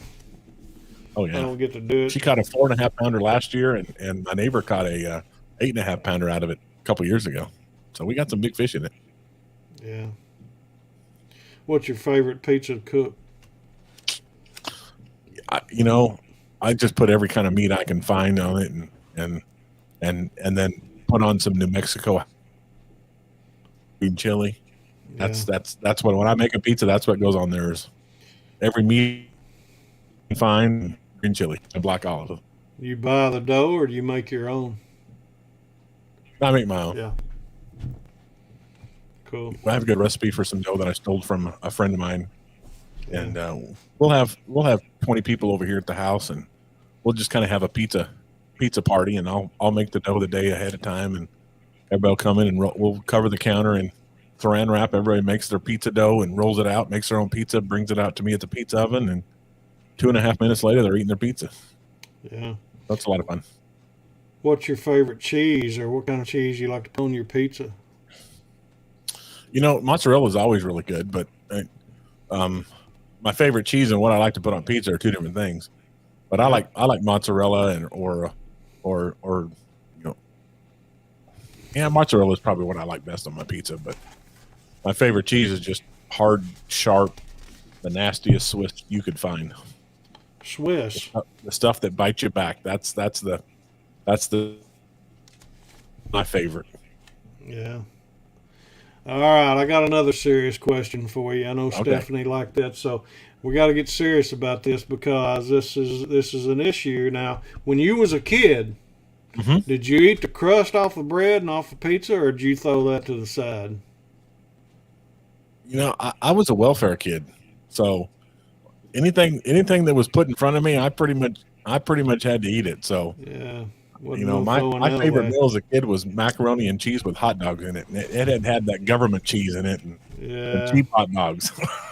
Man, I tell you what, I love that government cheese. We still, I've got a sister that, they're part of the food bank and everything at one of the churches here in town, and they pass out food from time to time. Well, there's times that, they have stuff left over, and she'll call me and say, Michael, you want some of this stuff? And a lot of times I get, big blocks of cheese like that and bags of mozzarella and different things. Right. And I love it, whatever you want to call government cheese or commodity cheese or whatever, man. I just love it. Yep. Can't beat it. It's great on pasta. Yeah. So, you drink coffee? I drink a half a pot every morning. Do you? Yeah. Yeah, I love coffee. Just take it black, or you like cream and sugar in it, or? Any way I can get coffee, I'll drink it. So if I'm out camping with the Boy Scouts, it'll have a few grounds in it, and I drink it straight and pick it out of your teeth later. But sometimes in the evening I'll drink some coffee and put a little Bailey's in it. So I'll drink it. I'll drink coffee any way I can get it. There you go. What's your fondest memory of the Boy Scouts and one of the activities that you were involved in? I had fun as a youth in Scouts, but my greatest memories in Scouts was just being able to go through Scouts with my boys. I was a Scout master, and we went camping every month. Didn't matter what the weather was like. We went camping every month. So I was their Scout leader from Tiger Cubs when they started at first grade all the way up through, till they were finished. And just that time that I was with them in Scouts was the best memories for me. Yeah. My boys have spent more time in the woods than most men have their entire life. And that was by the time they were 10 years old. So, yeah. Yeah, we had a pretty active scout group when I was growing up too, and learned a lot of stuff. A lot of that stuff stuck with me. Always be prepared, right? Dutchie says, as a Brit, what do you guys think of Gordon Ramsay? And Jeff over at Tennessee Buck Outdoors says this, and so I don't know what you think about him. Gordon Ramsay, he gets. I'm not real big on rude people, and he just seems kind of rude to me. So I don't ever watch him because I don't think you need to be rude to people to teach them a lesson. Yeah, Dutchie says he's glad that they exported him or deported him to America. So thanks, Dutchie. Yeah, I appreciate that. Yeah, no doubt about it. Is a hot dog a sandwich? Hot dog a sandwich? It has to be. Because the only difference is that you're not cutting the bread all the way through. So yeah, I think it's a sandwich. Somebody was talking about something the other night about taking a hamburger. I asked him, I said, what do you prefer? That's one of my preference questions. And I'll ask you that too. What do you prefer, hamburger or hot dog? I prefer a good hamburger over hot dog. The only time I really like dogs is when they're macaroni and cheese. Yeah. Well, somebody had mentioned in here, and I agreed with them. They said, man, I just love a good hot dog on a hamburger, So that's what I did today. I was sitting out there. I was aggravated that I didn't make the video I wanted to make today. And I was sitting there, and I thought, I can't waste this fire. I finally got some coals after a while, but my wood was wet, and I hate it when that happens. I should have got up earlier and done it. I knew I should have, but I was trying to get everything prepared for this show and working on some stuff. It takes a little bit in the background to get all this stuff ready, and I waited a little too long to get out and fire my fire pit up. By the time I got some wood split and going and everything, it just kept I couldn't get some good coals out of it. Finally got her going a little bit, and Teresa wasn't feeling good, and I thought, I looked at the clock, I thought, there's no way I'm going to be able to make this recipe, so I'm just going to get some hamburgers and hot dogs, and sitting there, and I thought, hey, well, I'm just going to go ahead and film this, but that's, I got that out of a comment. I was talking about that earlier. You can get a lot of good ideas from the comments, through the chat and on a live video or through comments on videos, and I should make a full video of that, hot dogs on a hamburger, because that's Why hard not? to beat. I didn't even put any mustard or ketchup on it. What's your favorite sauce? I don't know that one. It really depends on what I'm eating. If it's on French fries, I like to mix Tabasco and ketchup together.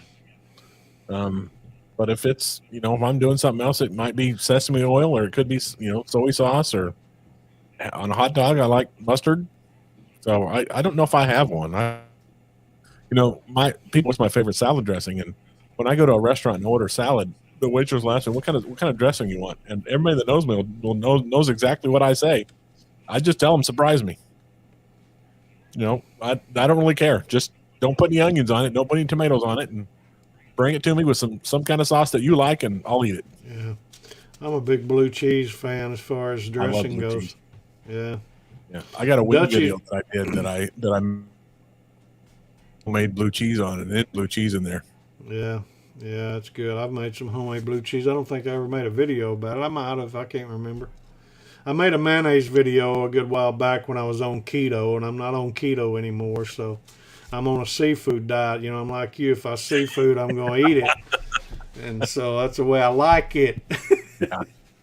I did the keto diet, and I lost 75 pounds. Yeah, I lost 50 myself. Yeah.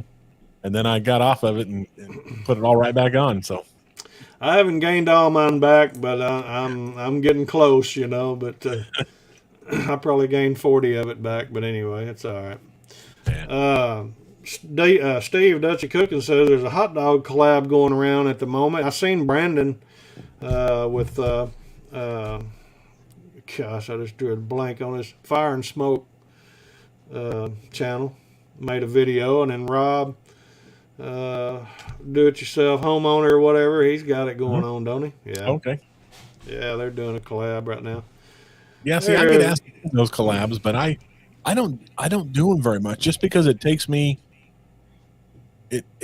so long to put the work in for a video that it's not just something I just can't go out to my kitchen and film a 10-minute video on cooking a hot dog. I don't know why that is. Maybe someday I'll get good enough I can do that, but right now I've got to put there's a lot of work that goes into it, so I don't do a lot of collabs. Yeah. They're pretty handy at times, like we were talking about the Cast Iron Wednesday. It's a playlist. It's a group, that anybody's welcome to do it. You don't have to be any certain size channel as long as you cook on cast iron, And like I said, this upcoming month of April is going to be pork. So you got four Wednesdays there that you could, you're welcome to do that. I know you cook on cast iron, so you can certainly do that. But there's a lot of channels you could, get acquainted with there. So, oh, wow.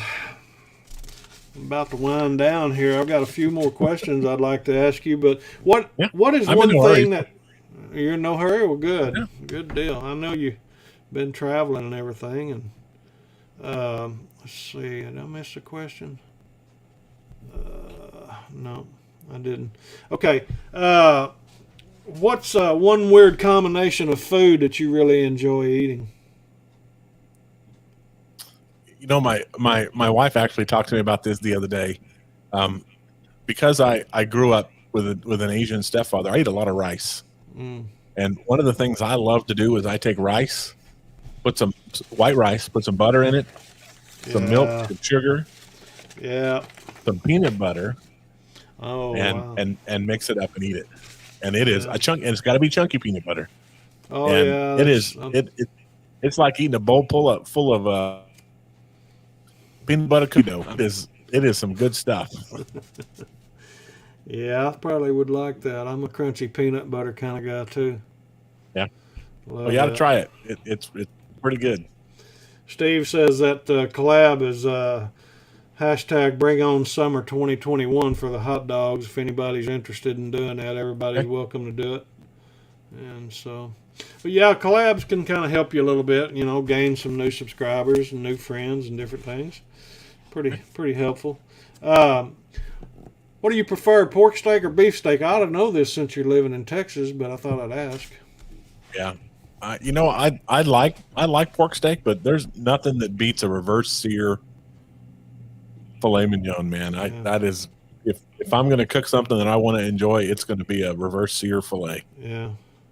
So there's old Polly Detmer. He's in the house with us. Good to have Polly with us. So we're getting close to winding down, man. You're just now kicking in. We interviewed Polly a good while back too, and I think he's trying to move. He lives out on the West Coast, somewhere around Seattle area. He's moving back home, I think, toward Detroit, somewhere around Detroit. Yeah, the West Coast is a good place to move from. Yeah. When you was a kid, was there a certain food that you didn't like when you was a kid that you find yourself you like eating now?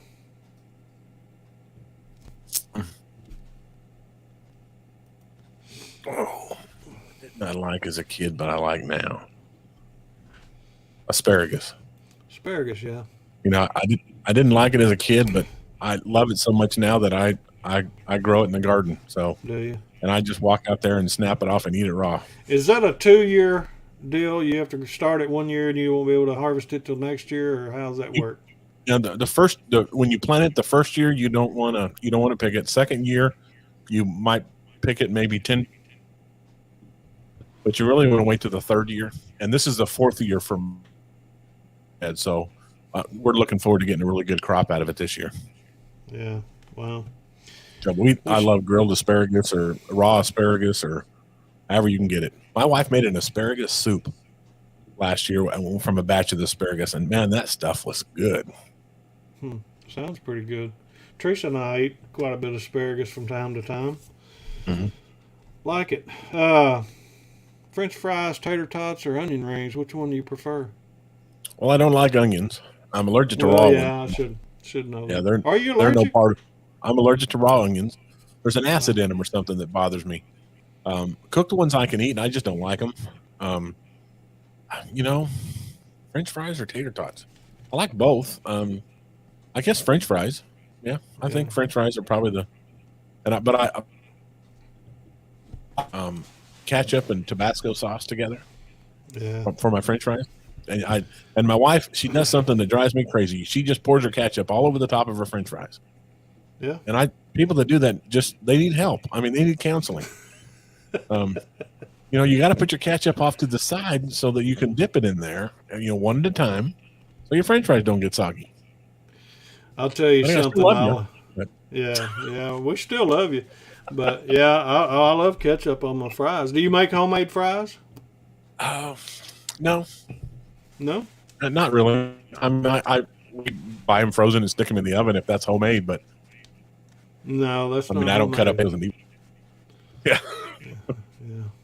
I made a video a little while back. You ought to go check it out. I made some homemade French fries in bacon grease of all things. Can you believe that? What else would you cook them in? Well, absolutely. That's perfect. I tell you what I like on my French fries. Thing you would probably think is weird. Mm-hmm. That's gravy. That would be good. There's a restaurant in Albuquerque, New Mexico that I used to go to that used to take French fries and they drench them in gravy and put a green chili burrito on top of that and smother chili gravy and it was amazing. Yeah, but that sounds good. Well, since you're a Dutch oven kind of guy too, Polly says, "What's the best thing to make during a power outage?" Heat. Yeah, anything you can get your hands on is what I was thinking. Yeah. Here in Texas, we lost our power and our heat for 4 days. We were just worried about making heat with the propane heaters. Yeah. With the Dutch oven, I make a green chili chicken enchilada in the Dutch oven. It's always pretty popular, and I think in cold weather, that would be a good thing to have. Steve's got a boogie. Good to have you with us so long, Steve. You take care, buddy. We'll be in touch, man. Take care. Good to meet you, Steve. I'll have to check out your channel. Yeah.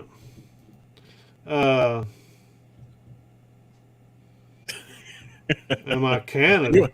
Are you in Canada, Mike? Right? No, I'm in Arkansas, man. I am definitely in Arkansas, Canada. Where you at, Billy? You're down there in Shreveport, Louisiana. Canada. Golly.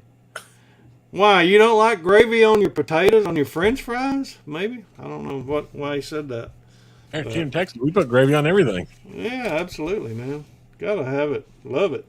What's your favorite soup to eat? Let me guess, your wife's asparagus soup. You better say that. No, She's probably that was listening. good. She only made it once. My favorite soup, and my wife and I went to Boston here. Christmas. No, we went to the Patriots Cowboys game. Not this before, and we went to watch the game live in Boston. It was the most miserable game I've ever been to. But my favorite soup to eat is lobster bisque. Oh yeah. And best I ever had was at this little restaurant outside of Boston, right there on the bay. Yeah. And it was the most amazing lobster bisque I've ever had. Yeah. Yeah, I can remember years ago running up through there. I've been in all 48 states in Canada, and I always tried to eat according to the territory. With you traveling, I'm sure you probably do too. I do, yeah. My goodness, man, they got some great seafood out there. Oh, don't they? When I travel in the market, I usually take the owner of the market to dinner, and I'll tell him, no chains, no fast food. I want you to take me to some little hole-in-the-wall local joint. As long as there's no dog kennel out back, I'll eat there. But I want some local food. Yeah. So, and I get some great stuff. I was up in, where was I at? I was up in Columbus, Ohio, and the owner took me to this place, and we had spaghetti with chili on it. Yeah. And I've never had that before, and I was like, it was good. But you don't get that everywhere. Yeah, it's true. You like spicy food? I guess you do. Love it. Love it. Being from Texas and New Mexico, Yeah. New Mexico, nothing beats New Mexico green chili. Yeah, I heard you talk about house chilies. We got 100 pounds at a time and put it in the freezer. Yeah. What's the spiciest thing you've ever eaten? You know, one year I traveled up north. I was in Minneapolis, and a bunch of us guys went out to this restaurant called Quaker Steak, and it was a wing joint, and they were called the Atomic Fireball, or I don't know what they were called, but you had to sign a waiver. Yeah. And they brought you, I don't know, 4 of them. And I ate one, and then I ate 2, and then I ate the third one. And the biggest problem was that I couldn't fit my head in the sink in the bathroom. Those things were the hottest things I've ever get enough water poured in my mouth to get the heat out. So that was the hottest thing I've ever eaten. Yeah, I ate something like that somewhere. I forget the joint I was at. You know, it was some kind of wing joint. And they were called 911 or something. I forget, something like that. And it was hot now. I mean, I like hot food, but whew, wow, you would want to scream for ice cream. I would rather have the taste than I would the heat, but I can put up with the heat if it's got a good flavor. Just about the heat, I don't want anything to do with it. I'd rather just eat something that tastes good. Yeah, no doubt about it. Well, do you eat stuff that's past the expiration date, even if it smells, may have a smell or doesn't look good? No, I'm actually really picky. Now, I've been known to cut some mold off cheese and throw it in the trash and keep going on it. So, but cheese is mold anyway, so I think that's okay.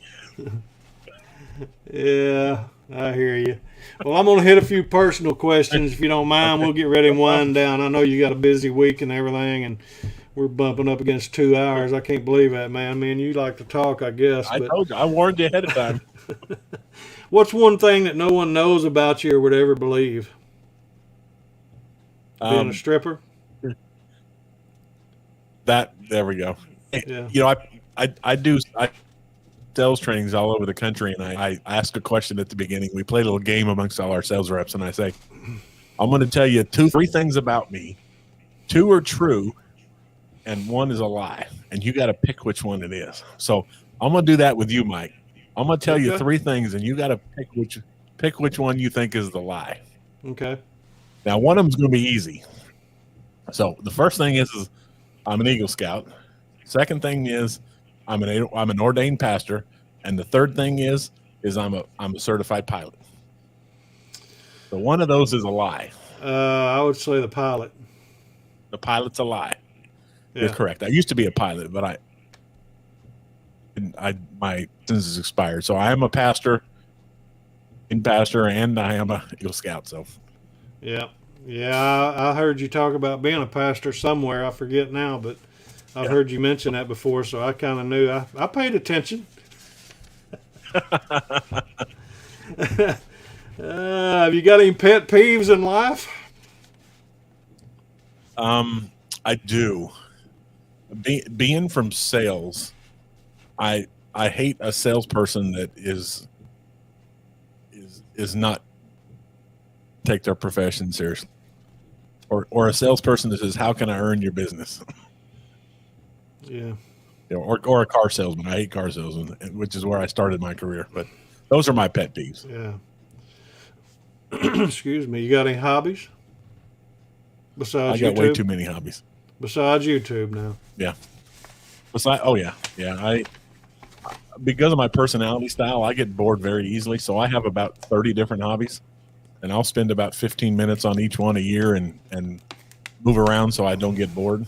So I do things like I fly drones, and I metal detect, and I do woodwork, and I brew my own beer and hard cider, and so I've got a lot of hobbies that I do. Yeah. What'd you want to be when you was a child? What'd you want to be when you grew up? You know, my passion was probably I love American history, so I wanted to be a U.S. history teacher is what I wanted. Wow. But I found out how much teachers make and knew I couldn't support a family on it, so I went a different direction. Yeah. Which is sad. I mean, my wife was a teacher for years, and she still works as an instructional coach teaching teachers. And she's amazing at what she does, and she's a whole lot smarter than me. But they just don't pay teachers enough. Yeah. Is she doing everything virtual now? You know, we're back to school, so there was a lot of virtual stuff last year, and she was actually the one that developed and designed it for the entire district she works for. So she's amazing at what she does, and they couldn't have got through last year without what she did. Yeah. But they're back live now, so everybody's back in school. Cool. Well, with the background that I put up for you, specifically for you, go Cowboys. The cheerleaders, Misty says, love them Cowboys. So, right. Are you prefer baseball or football or some other sport? Which one do you prefer? Now, baseball's for guys that couldn't make the football team. Yeah. So I played on college football, and my dreams as a kid was to play for the Cowboys, because those of you who are a Cowboys fan, my assistant scoutmaster growing up was Mr. Bob Lilly, Mr. 74. Wow, really? He was heroes as a kid, and I played football in high school with his son. Yeah. And so my football is my game. But I have to be honest with you. I love watching the Cowboys, but my friends will call the house to get advice about fantasy football, but they don't call. They call and ask for my wife. I'm a Cowboys fan. She is a football fan and knows everything about every team and every player. And if you want to talk football, talk to my wife, because she'll out-talk you. Wow. What's your favorite? What's your favorite all-time player? Past, present. Bob Lilly's my hero. Bob Lilly. He was not only a great football player, but afterwards he did a lot of work with a gentleman by the name of Ed Cole. Ed Cole wrote a book called Maximize Manhood, about being a godly man, and he traveled the country and invested a lot of good time in making sure that young men knew how to be good men. And so Mr. Lilly was one of my heroes and still is. Yeah, the world needs more of that, I agree. Yep. I mean, there's a lot of that goes on. I'm not going to say there isn't, but that's certainly needed. Oh, definitely. I mean, I know when we were growing up, you never did tell me how old you were earlier. I told you I was 57. I'm 50. But, I turned 50 this year. 50, okay.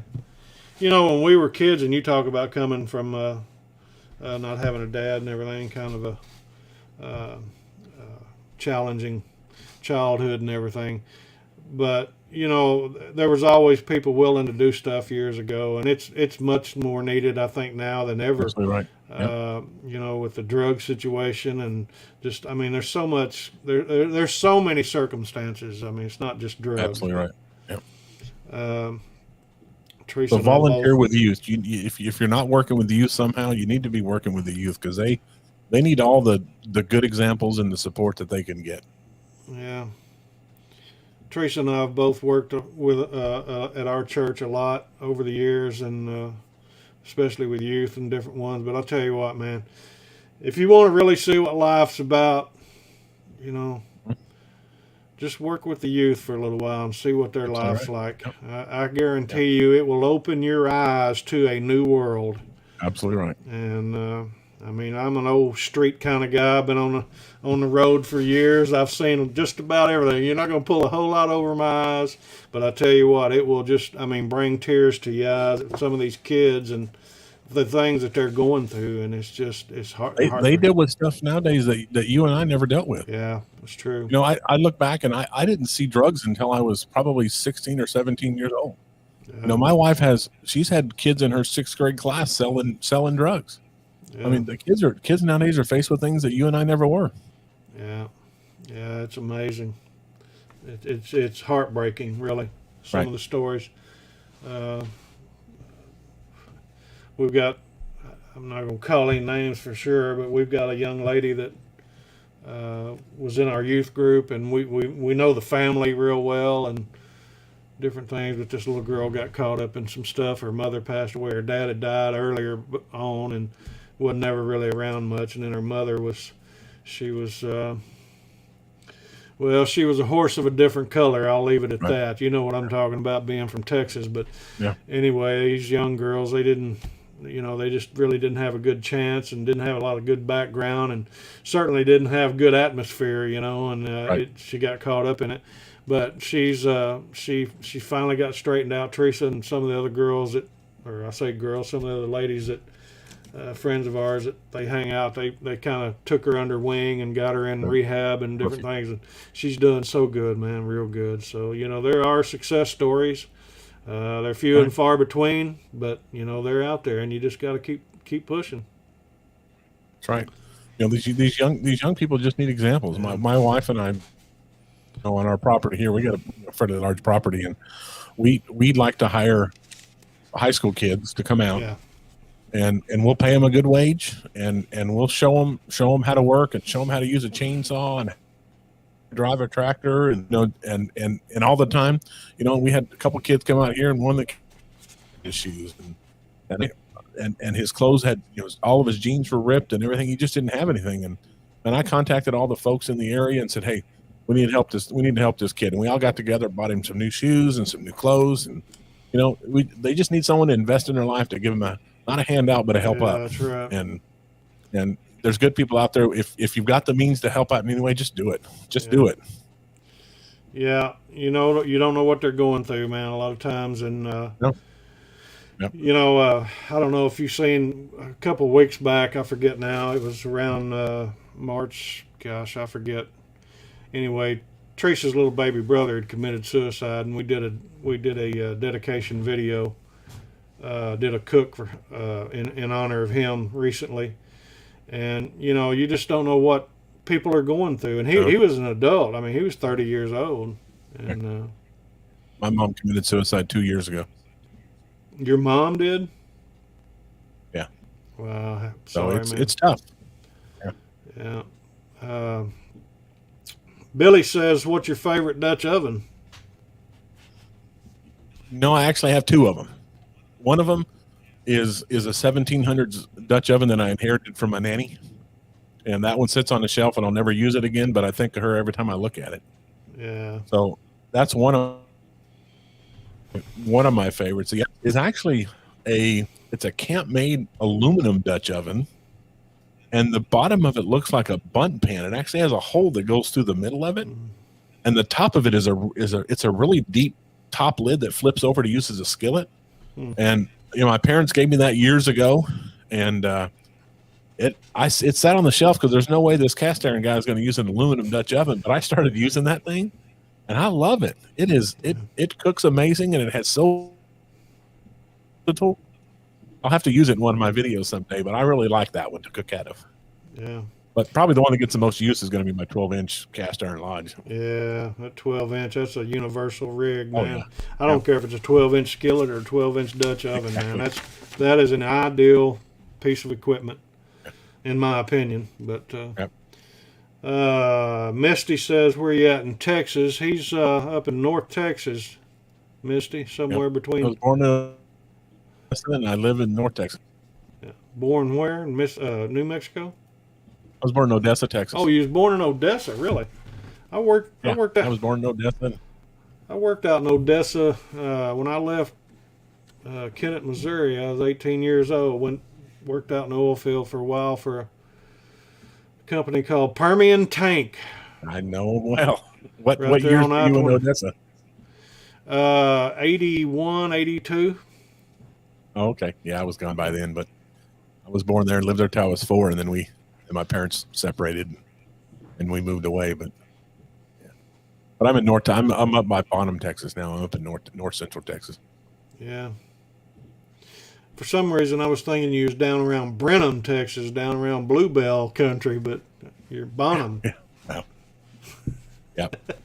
Yeah. I'm closer to Oklahoma than to Dallas. I'm probably 20 miles south of the Oklahoma-Texas border. Yeah, Teresa says she used to pray for that young lady, and now she says the most beautiful prayers over me. It's amazing. Yeah, that's true.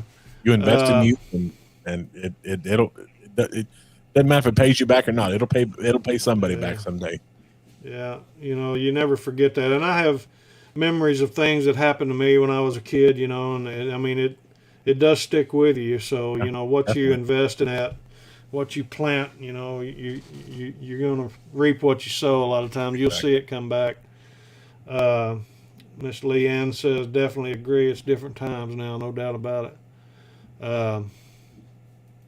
Let's see. Misty says, I grew up in Newcastle, up around Whiskey Falls, I guess, ain't it? So speaking of Newcastle, my wife and I, we name all of our animals after alcohol. We just think they have the coolest name.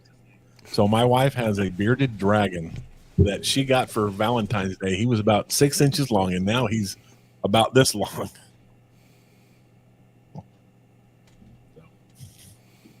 Wow, that's crazy. Are you into music? I love music. What's your favorite kind of music? You know, it really depends on when and where. Sometimes it's the 90s country. I hate the new country, but the 90s country I really like. But 9 times out of 10, I'm probably listening to classic rock. You know, if I was going to go to a concert, it'd be Queen or Kiss or Poison or, last concert my wife and I went to was Billy Joel. So classic rock, 60s and 70s stuff is what I listen to all the time. Piano Man. Yeah. Awesome. What was the last thing you remember listening to, music-wise? My wife and I were listening to iHeartRadio on the last 6-hour trip back from Midland today. Yeah. And so it was classic rock the whole way. Cool. Well, I'm going to get ready and wind down. I got a few more couple quick questions here I'd like to ask you. But if I can spit this out, if you were arrested with no explanation, what would your friends and family assume you had done? I get in trouble a lot. So what would I get in trouble for? I'm sure I'd done something stupid. I've been arrested before. Back in my young dumb days, I've been arrested. So, but nowadays, it probably for pinching the wrong guy on the butt. Oh, wow.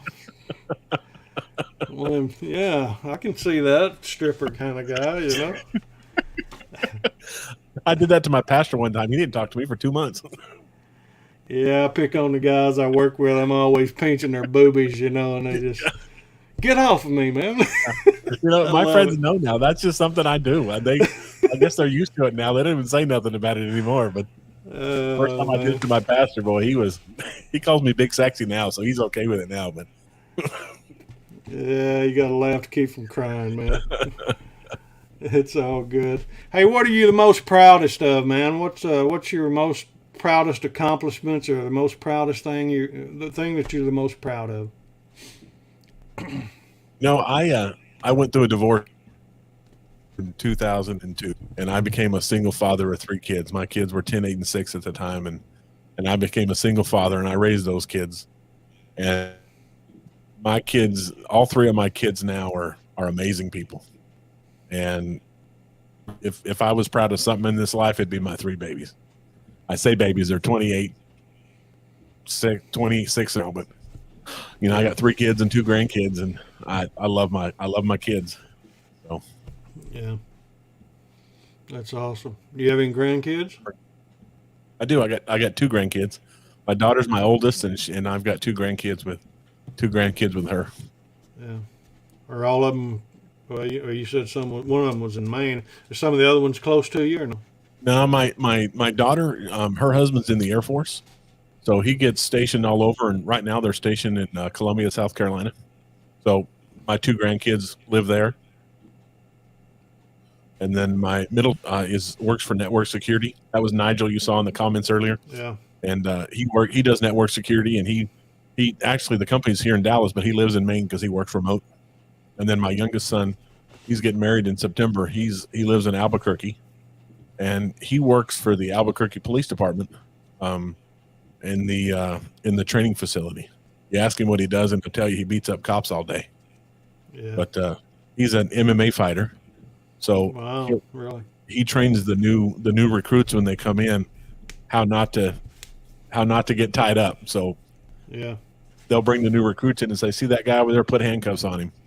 And my son will tie him in knots and give them wedgies and throw their handcuffs away and handcuff them and then teach them how not to let that happen again. So that's what he did. Yeah, that's cool, man. Hey, if you was to win the lottery, what would you do with some of the money? What would I do with some of the money? You know, I've got a lot of heroes in my life. You know, my own up is one of my heroes. Who? A lot of people that have my scoutmaster. Oh, yeah. Yeah, he was one of my heroes growing up, and I've got a lot of friends that have invested in me, and I think I'd invest in them. So That's cool. Well, I guess we're going to get ready and wind down here. Folks in the chat room, if you've not yet been over to Coleman's channel, be sure and go check him out. Watch some of his videos. Give him a thumbs up, and tell him you've seen him over on Mr. Cast Iron's channel. Hit the subscribe button if you're not yet subscribed, and I know he'll certainly appreciate that. But Coleman, how can people follow you? You know, I'm on YouTube, and the link's in there. My website is www.grillinandchillinwithcoleman.com. You can find me on there. I've got 2 Facebook pages. One for my business, which is Grillin and Chillin with Coleman. The other one is our community page where you can post your cooks and ask questions and comment. There's a great activity on that page, and it's called Grillin and Chillin with Friends. So you can join it. There's links to that in my Facebook page or my YouTube channel. I'm on Instagram, and I'm now on TikTok. So, you know, I've got a few videos up there. Okay. A lot of times I catch myself missing some questions when I'm getting ready to leave on a show, but I've caught this from Mark. He's up in Maine. I forget exactly where, but he was asking, I guess, where your son's at in Maine. You know, without his permission, I'm not going to say, but he's in far east Maine, close to the Canada border. So yeah, cool. Yeah, Mark without his says, permission, I don't want to say what town, but right. Mark says, be sure and go over and hit the like button on this live stream if you've not yet done so. We certainly appreciate that. But, man, before we go, Coleman, is there anything that you would like to say to our group here in the chat room, or certainly to your subscribers before we call it a night? You know, first of all, thank you for having me, Mike. I've watched your channel. You and I watching your channel, you know, first ones I started watching, and I love what you do, and I love your attitude, and you and your wife working. So thank you very much for having me on. But everybody in the chat, just invest in somebody. You know, Mike and I are not in competition with each other. You know, my attitude is high tide raises all boats. That's you know, right. If I can help him be better and he can help me be better, or I can help you be better, that's what we're here for. So let's just all work together and put out content and try to help and get the good news out there and be the best you can be. But thank you very much. If you subscribe to my channel, great. If you don't, I'm not for everybody. But if you do, thank you very much. I appreciate it. Reach out to me. I respond to every comment on all my videos. And if I watch one of your videos, I'll comment on it. So yeah, that's great. I appreciate it. Thanks for having me. Well, you're quite welcome. We've certainly have enjoyed it. You're a great sport, and we really have enjoyed this. Folks, if like I said, if you've not been over to Coleman's channel, be sure and go check him out. Next Sunday night, we're going to have Pete Thomas from the United Kingdom, or actually Wales area. And Pete interviewed me back in November, so we're going to turn the tides on him and put him in the hot seat and grill him a little bit. So if you're able to join up with us next Sunday night, we're going to be going on early because of the time difference. And so we'll be on about 4 o'clock in the afternoon on Sunday Central Time. And so we certainly appreciate that. You guys take care. Have a great week. And we appreciate you keeping Mrs. Cast Iron in your thoughts and prayers for tomorrow as she goes to have this nuclear stress test. And you guys take care, man. We'll see you later. God bless. Bye-bye.